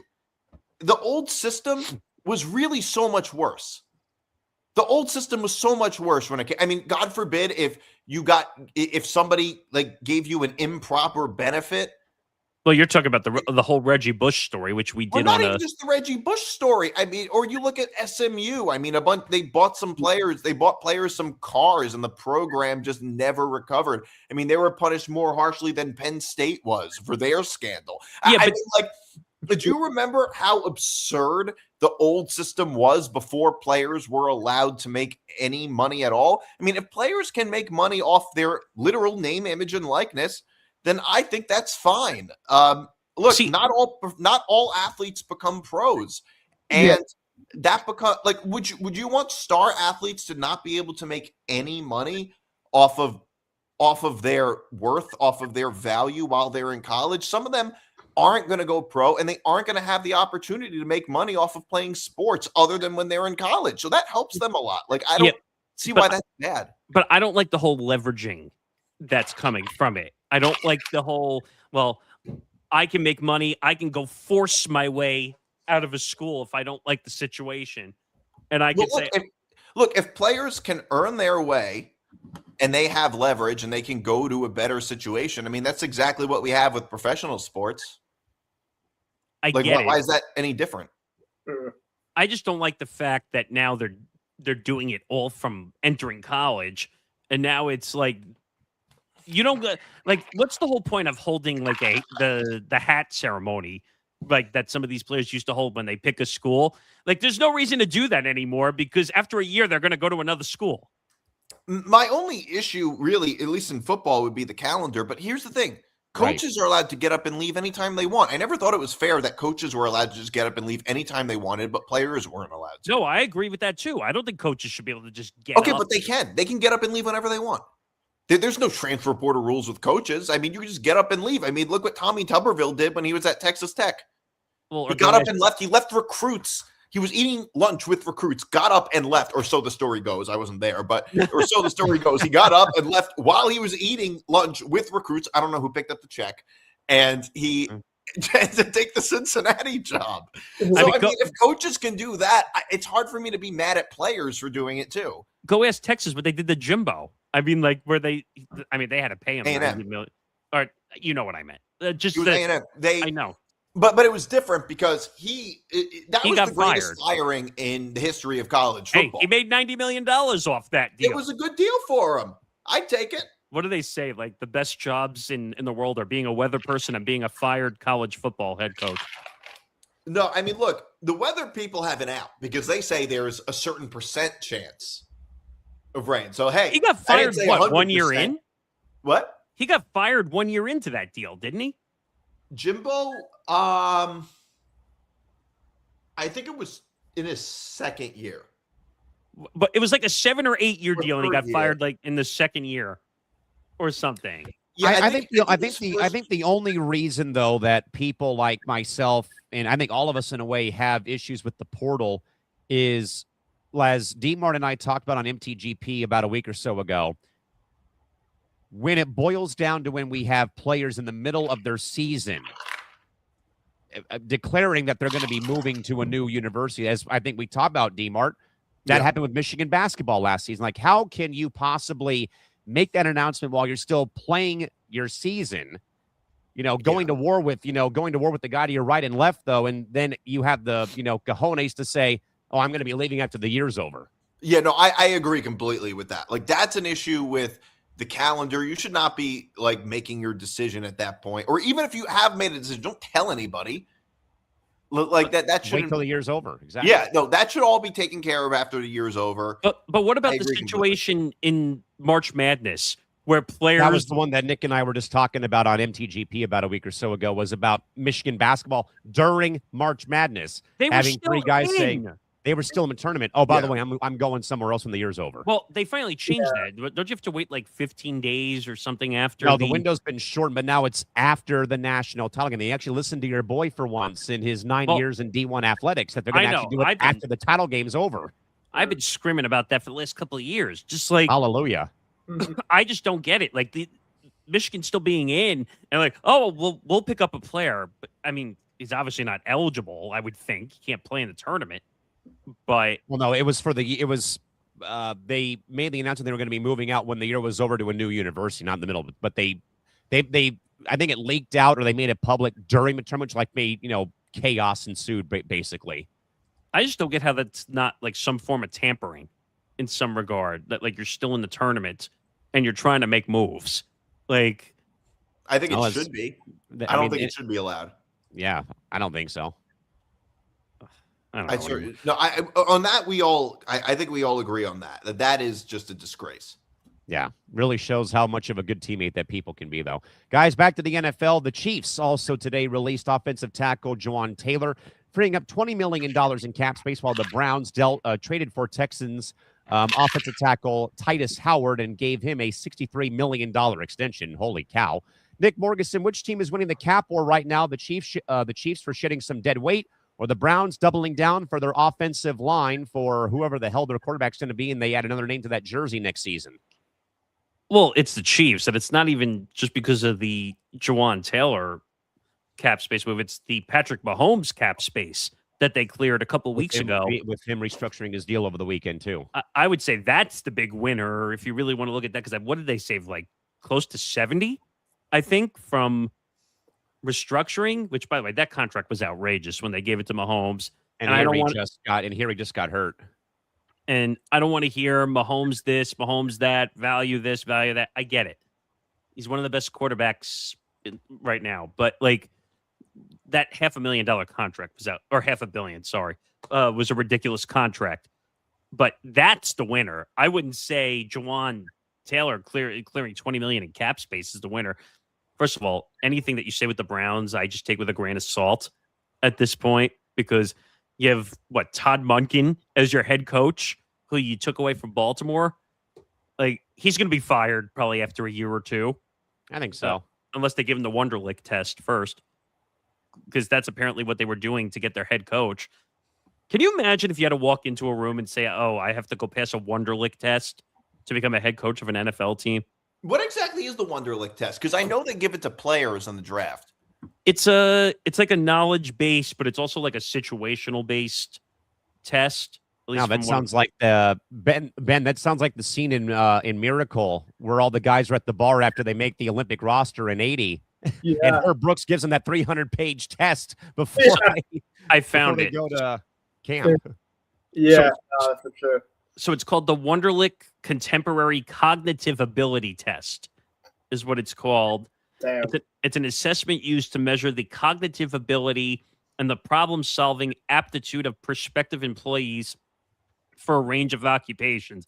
So basically, they're putting you through a bunch of scenarios. Who was the quarterback that failed that in the draft that it dropped the stock of? It was that stupid like P3 test or whatever that was going around. I have no idea. I'm trying to look this up really fast. A quarterback that failed? When? Yes.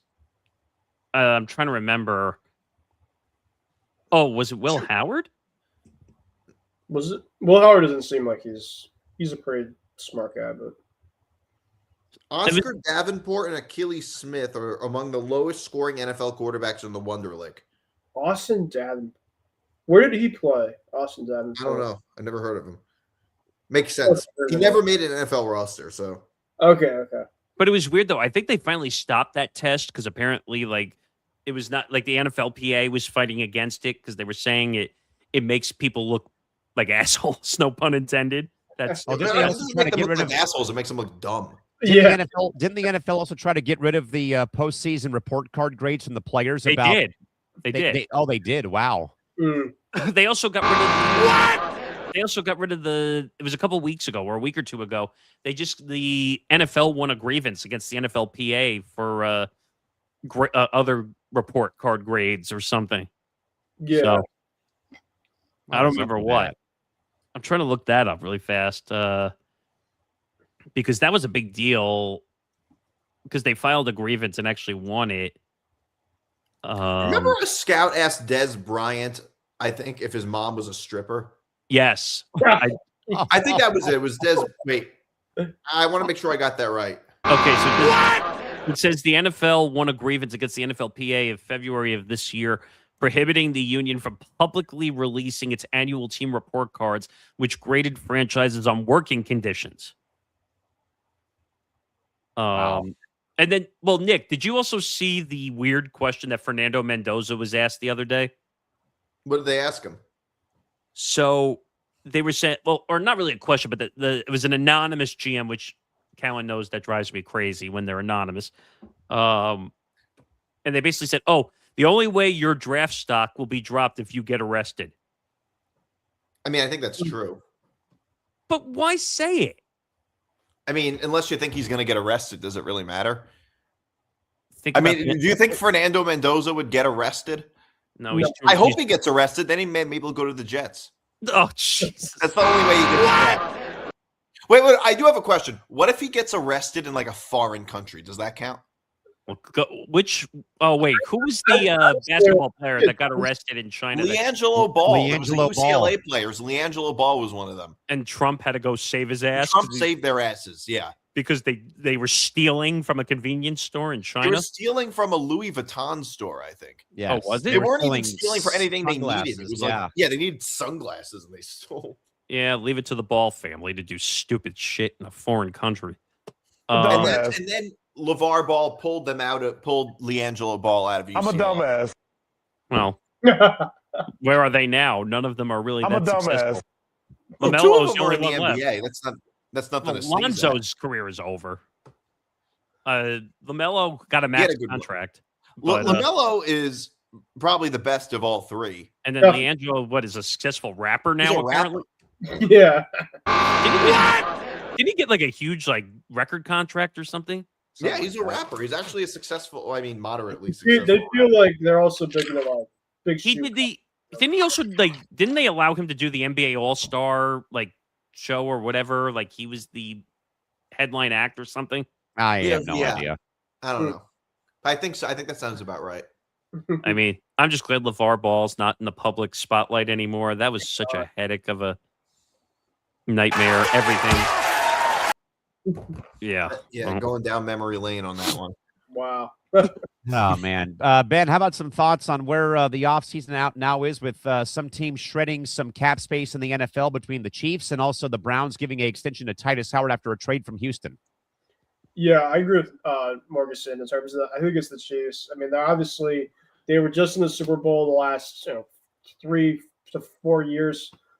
They have a team ready to win. I mean, they really kind of just needed a year to kind of retool themselves. And the Browns, listen, they're obviously getting rid of some dead cap, but they don't know what their situation at quarterback is. They're still a dumpster fire of a team.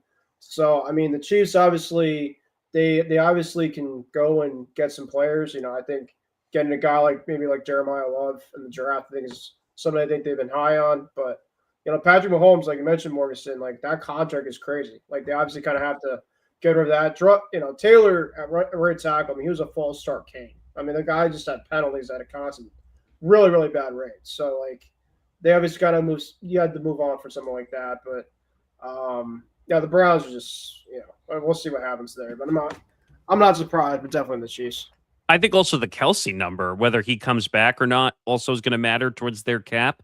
Yeah. I mean, by the way, they're talking about if he goes to TV, $15 million a year for him to go to TV. I mean, we all know he's not going. That networks don't want him for him. They want him because of the Taylor Swift factor. Yeah. Well. I think he might end up making more money on TV than if he.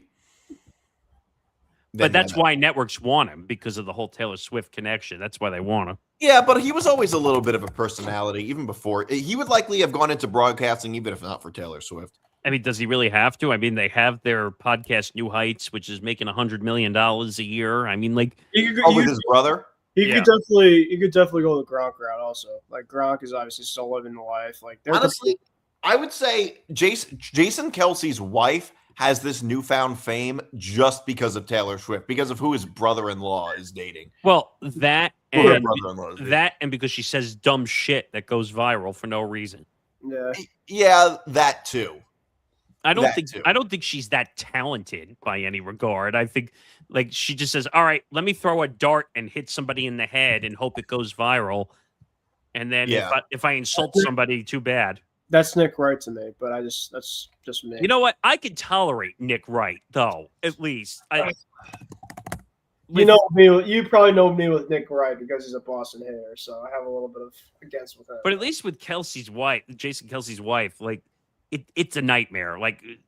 I find it funny that a podcast company gave her a show, and it's all because of the nepotism connection to it. I mean, it could be worse, Nick. You could listen to Angel Reese's podcast. No, can we not go there, please?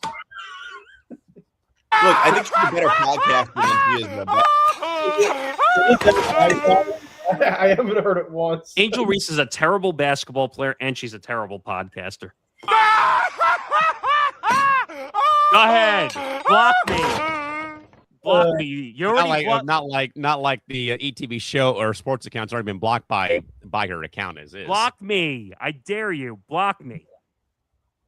You know who blocked? You know who I'm blocked by is Bino Udra. Really? Yep. You know why? Why? Because about 10 years ago, I replied to him on Twitter, "You sucked with the Knicks, by the way." And I'm still blocked. Actually, so I got blocked by Deshaun Watson. No joke. That's crazy. I went, this was back when I was still doing the show with Tom, like way back at the beginning. And I went super hard. Like I let him have it for everything. And then all of a sudden I find out I'm blocked. And I'm like, oh, good. I live rent free in Deshaun Watson's head.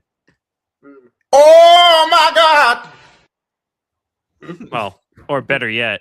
Oh, brother, this guy stinks. Deshaun Watson can't get back on the field. Hey, you know what? At least he got his $300 million guaranteed for doing absolutely nothing. He got his $300 million guaranteed. You know how many massage parlor visits I can pay for? Exactly. him and Robert Kraft. Wait, him and Robert Kraft should go into business together and run a massage parlor business.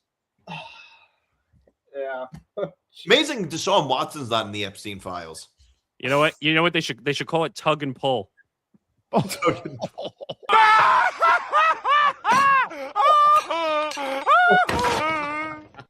Thank you. You're welcome. He'll be here all week, folks, whether he likes it or not. Ben Kruse, you want to talk about the World Baseball Classic, my man? It's coming up on Friday. What would you like to get off your chest?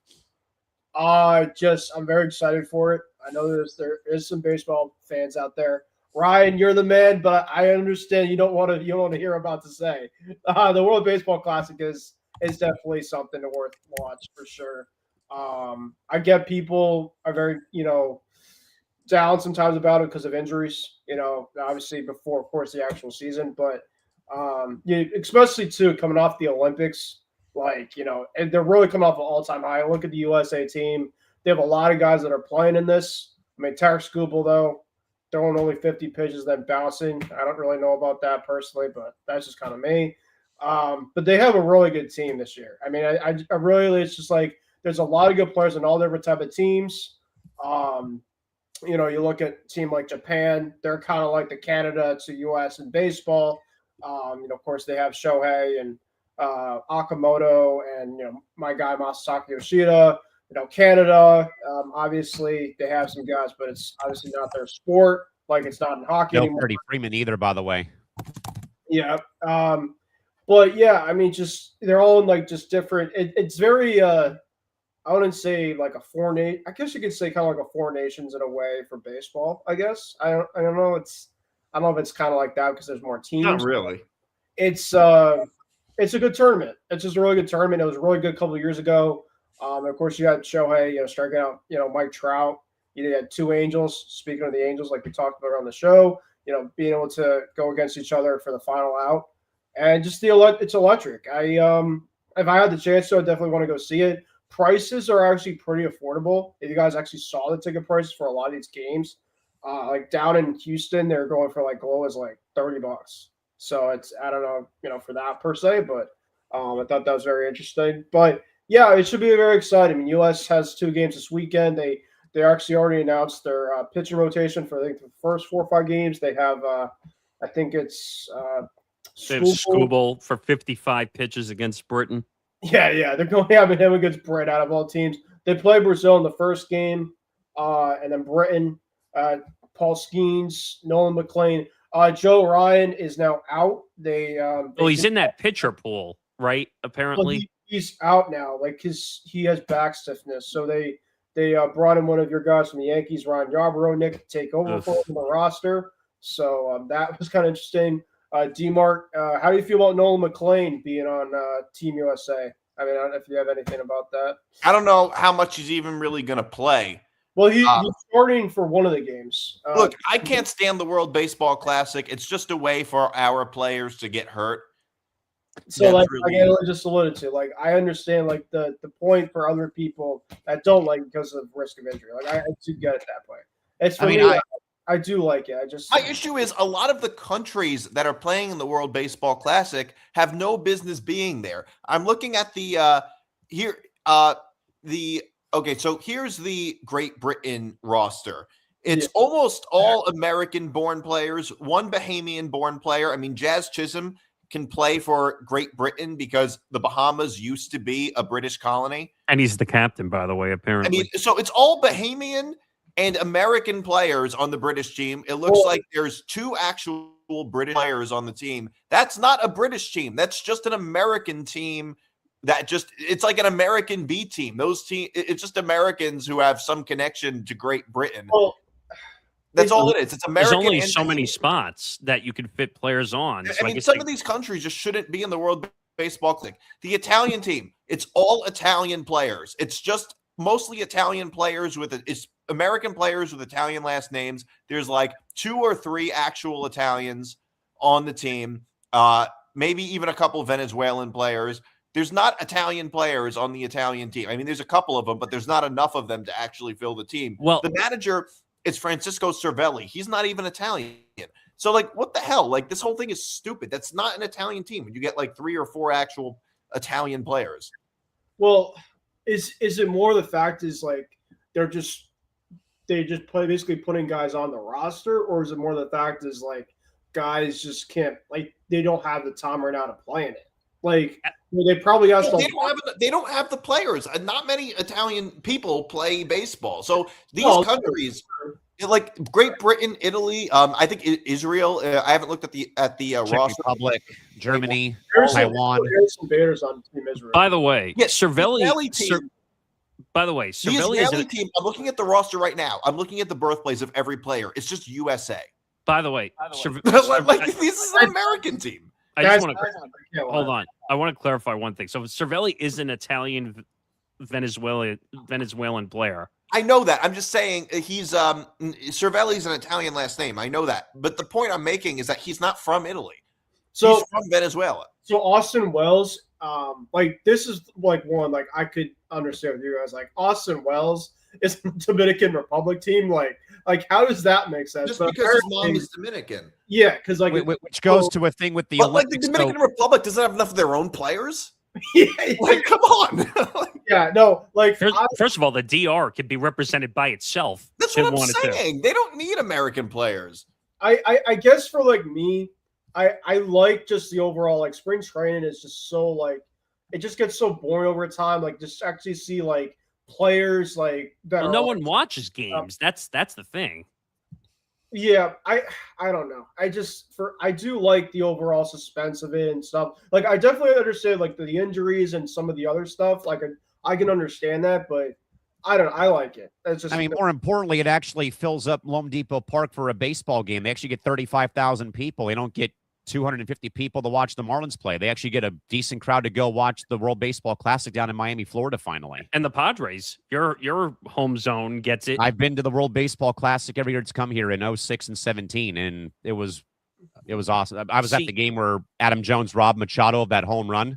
That was an insane catch. But I'm actually, Nick D and I agree on this one too. I don't like the World Baseball Classic. I did a short on it years ago, and it got 50,000 views because apparently I was being too nasty about the World Baseball Classic and people got offended by what I had to say. I think a lot of baseball diehards just love the World Baseball Classic. Look, here's the thing. The number one priority for these players is to their professional teams that are giving them $1 million contracts. Agreed. I think that. So can we say the same shit about flag football when all the NFL guys want to go try and play for certain teams in 2020 in LA? Yes, they should not be playing flag football. That's ridiculous. That's ridiculous because if they get hurt, so are we going to have the same argument in 2 years if we're still here and we're not making multi-million-dollar TV contracts when we have our own network on TV? Maybe are we going to have the same arguments about flag football in 28 in LA? They shouldn't be playing. First of all, NFL football is much more dangerous, and if they get hurt, like, there's a lot of money at stake. The NFL TV contracts are, what would you say, the biggest out of all the professional sports, probably. So, you think the NFL is going to allow these guys to go over to the Olympics just to have a rah-rah flag football game for a gold medal? No, it's a waste of time to have football in the Olympics. It's too American. Yeah, I agree with that. It really is. It's too much of an American sport to have it in the Olympics. I mean, and the only good thing for the World Baseball Classic this year is that other than Team USA, the next 2 top finishers qualify for the Olympic Games in 28 at Dodger Stadium. See, people got upset with me because, like, when the Mets closer. Why am I forgetting his name? Edwin Diaz. Edwin Diaz. Diaz. When I said, because he can't control himself because he celebrates way too hard after winning. I said, watch, he's going to get hurt at the World Baseball Classic because he's going to get a huge out and he's going to celebrate. And he got hurt. Look what happened. He got hurt because stupidly he over-celebrated the last out. And then I think he lost the full year. Didn't he, playing for the Mets? Yeah, he did. And I... So did Kenji Morales of the LA Angels of Anaheim when he broke his leg after hitting a walk-off grand slam. Well, stupidly because they crowd around home plate and they start jumping up and down. That's another way you get hurt. Like, for me, like for DiMart and Nick, like I definitely get like your point of views. Like I'm not disputing that, but in terms of a baseball fan and myself, I mean, not saying you guys aren't, but baseball is going to have no baseball next season. So for me per se, you got to soak it all in. I'm going to enjoy as much baseball as I can. Like, if you're going to have like just meaningful baseball with countries, go for it because I'm going to look at. I don't see it that way. Like, I don't really just enjoy this. I don't enjoy any particular sport just in and of itself. Like, I tried getting into the XFL when it came back. Remember, for like 2 years, I tried getting into it, and I just.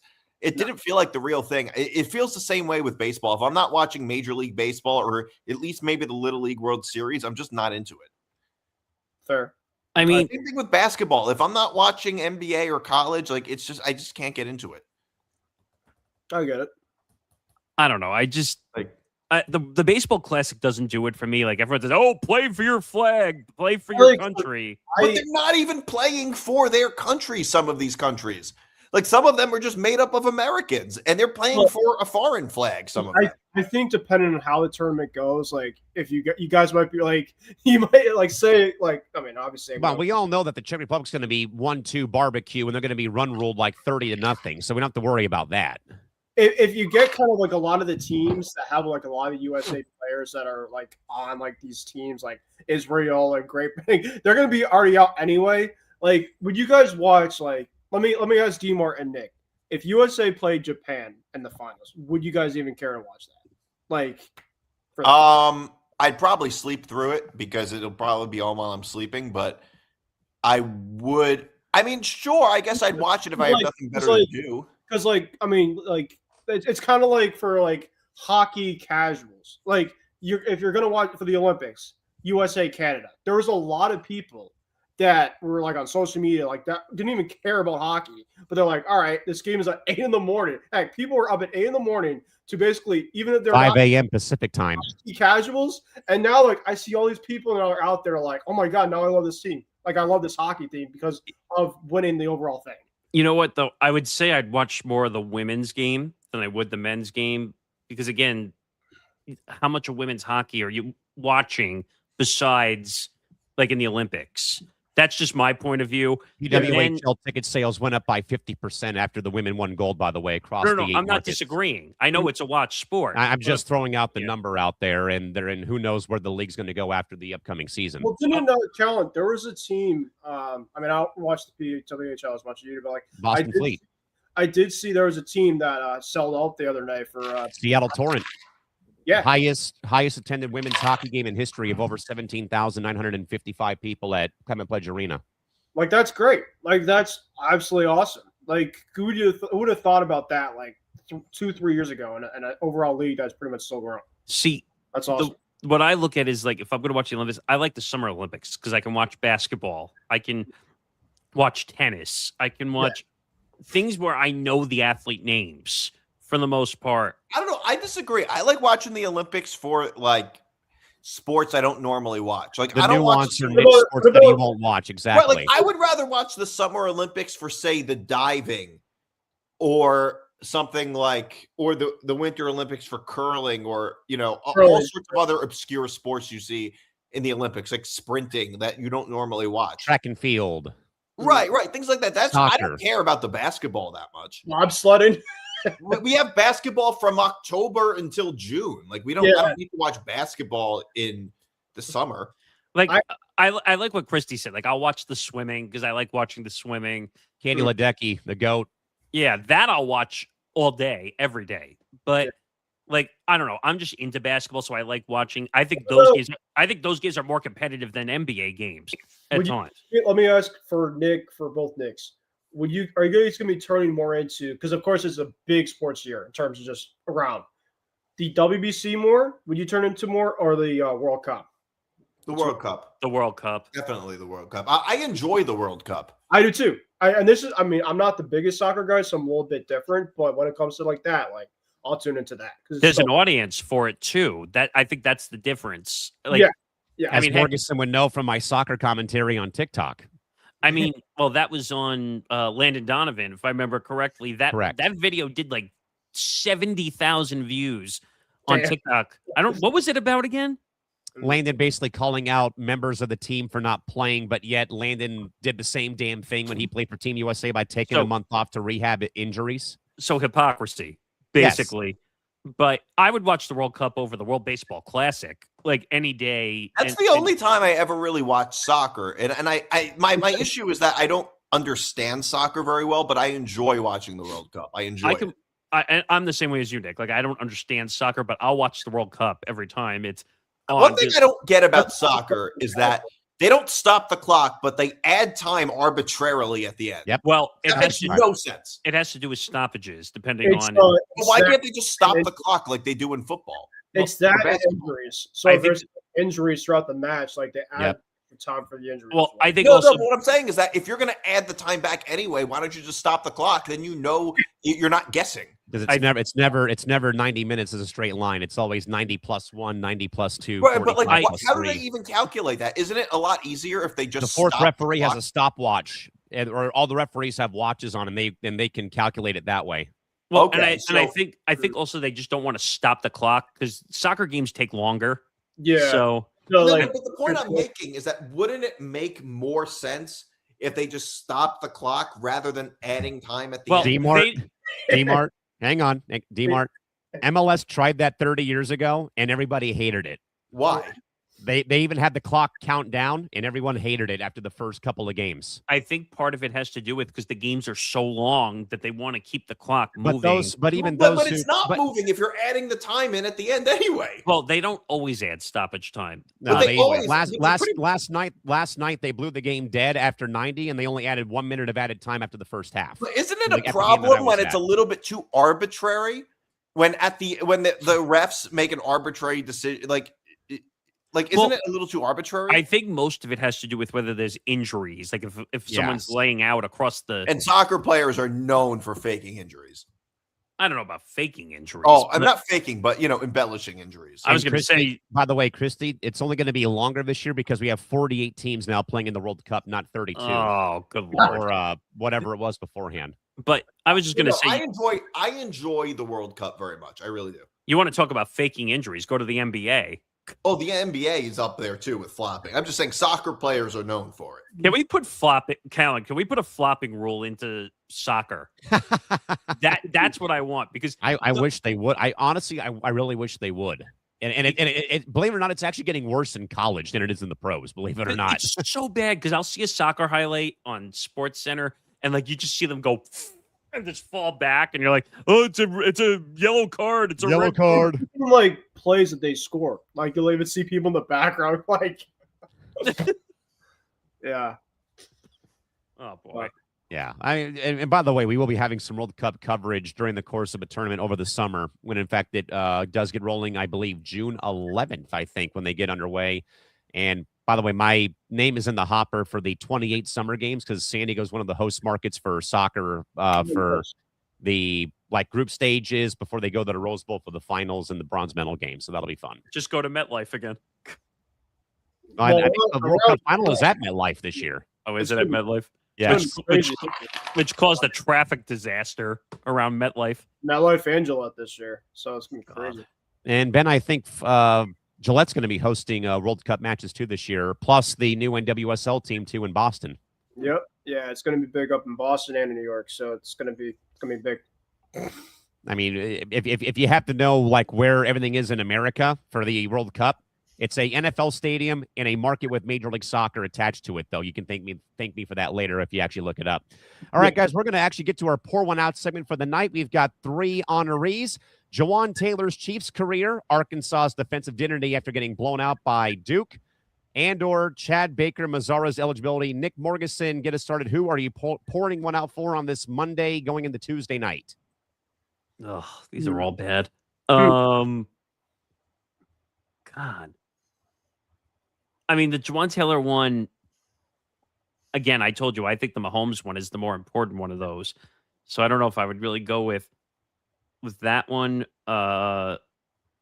Arkansas. Wait, what were the poor one outs again? Jawan Taylor, Arkansas's bad defense when they got blown out, or Chad Baker-Mazara's eligibility at USC for basketball. Oh, I'll take Chad Baker-Mazara's eligibility with USC. I think that I think it was academically why I think academics was the reason why he probably got thrown out of USC and probably every other school that he has been on the roster for. So I think that I would pour one out for him because I think his eligibility is cooked, and I don't think he's going to be playing college basketball again. But somehow he'll end up on an NBA roster somehow as a free agent somewhere. 6-year senior. He'll end up with the 76ers like Joel Embiid and be injured every other day. Trust the process. Ben Kruse, who do you pour one out for the night? It could be those three or anybody else across the sports world who needs to have at least one or a double the night at the bar. Yeah, I mean, I'd probably go the same with Nick. I mean, because it's right before the conference championship. He's arguably their best player. I don't really know USC basketball great enough to kind of judge, but if he's obviously had that track record in the past of going through that type of stuff, it's probably academically situated, and so we'll see in terms of what happens. But Arkansas, I mean, they're right into a really good Florida team. Like, that's not really shocking. It's in Florida too, and Jawan Taylor, he's terrible. Like, they had to kind of get rid of him. So that's what I'll do. All right, DiMart, last call is on you, my friend. So I would have to go with Nick. I would have to agree with Morgasen. Chad Baker-Mazara. I mean, he's getting released right before. I mean, USC's a bubble team. He's their best player, and they're letting him go now. That's pretty crazy. I mean, all this other stuff is just off-season stuff. Like, it's just it's just a part of doing business, I guess. But this is just not something you usually see. When's the last time you saw a big name player like this get released this close to the tournament? I don't know. I don't remember. I don't think it's ever happened, to be quite honest. Maybe I'm forgetting. I mean, that's probably going to knock them out of any chance at this point, right? I mean, I agree. So, I mean, if I had to pick, though, Chad Baker-Mazara, I mean, I already knew about his issues when he was here at San Diego State, so I'm not surprised. So I'll pour one out for Arkansas. Giving about 111 points in a conference game is a hangover that's going to last for them until November. I mean, that's insane. 111 points in a 2-half college basketball game in a conference game? Yikes. Yeah. Well, for a Coach Cal team, too, you would think, like, that's something that he would not tolerate. Yeah, I mean, if he could have called unlimited timeouts to get the guys back into shape, he probably would have. With that, though, gentlemen, before we lock up for the night on this first Monday of March, the landscape of sports right now, and realizing that March Madness is already here and it just does not have the full bracket yet. Tonight, we saw the two faces of college basketball. On one hand, we had Duke. They're like a well-oiled machine holding a top 15 Virginia team to a season-low 51 points and looking every bit like the juggernaut Cameron Indoor expects them to be. On the flip side, USC, letting go of their leading scorer, Chad Baker-Mazara, for a accumulation of issues right as the postseason lights turn on, as DiMart said, is a bridge-burning masterclass, but also a reminder that talent can get you to the doorstep. The culture is what lets you in the room. And speaking of those said rooms, the NFL owners and GMs are sitting in right now.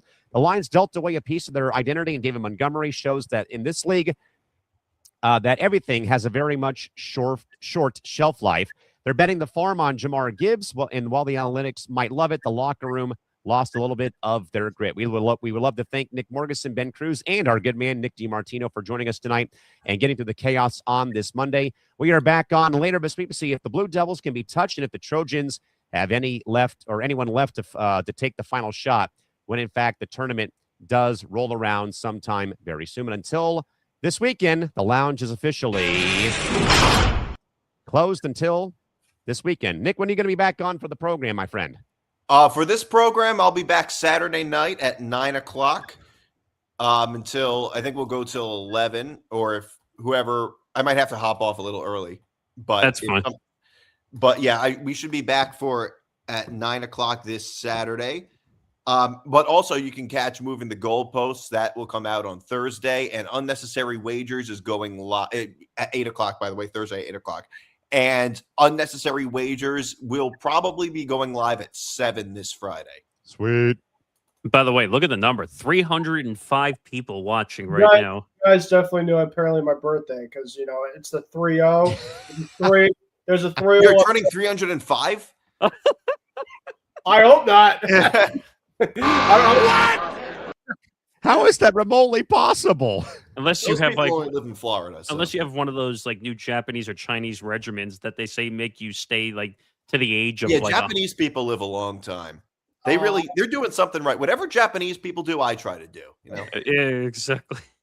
You're doing something right. It's the first two numbers now, or my new year. So I guess I'll say it somewhere that. This has been a great show, though. So, again, thanks to both Nick and Ben. We'll see you folks again, as Nick said, for the lounge on Saturday night. Again, Morgasen and myself will be back on Wednesday morning, hour earlier. Blake Bolden of ESPN NHL analyst and Amazon Prime Video analyst will be joining us at 10 a.m. Pacific time, 1 p.m. Eastern for a 1 to 4 Eastern edition of Press Row on Wednesday.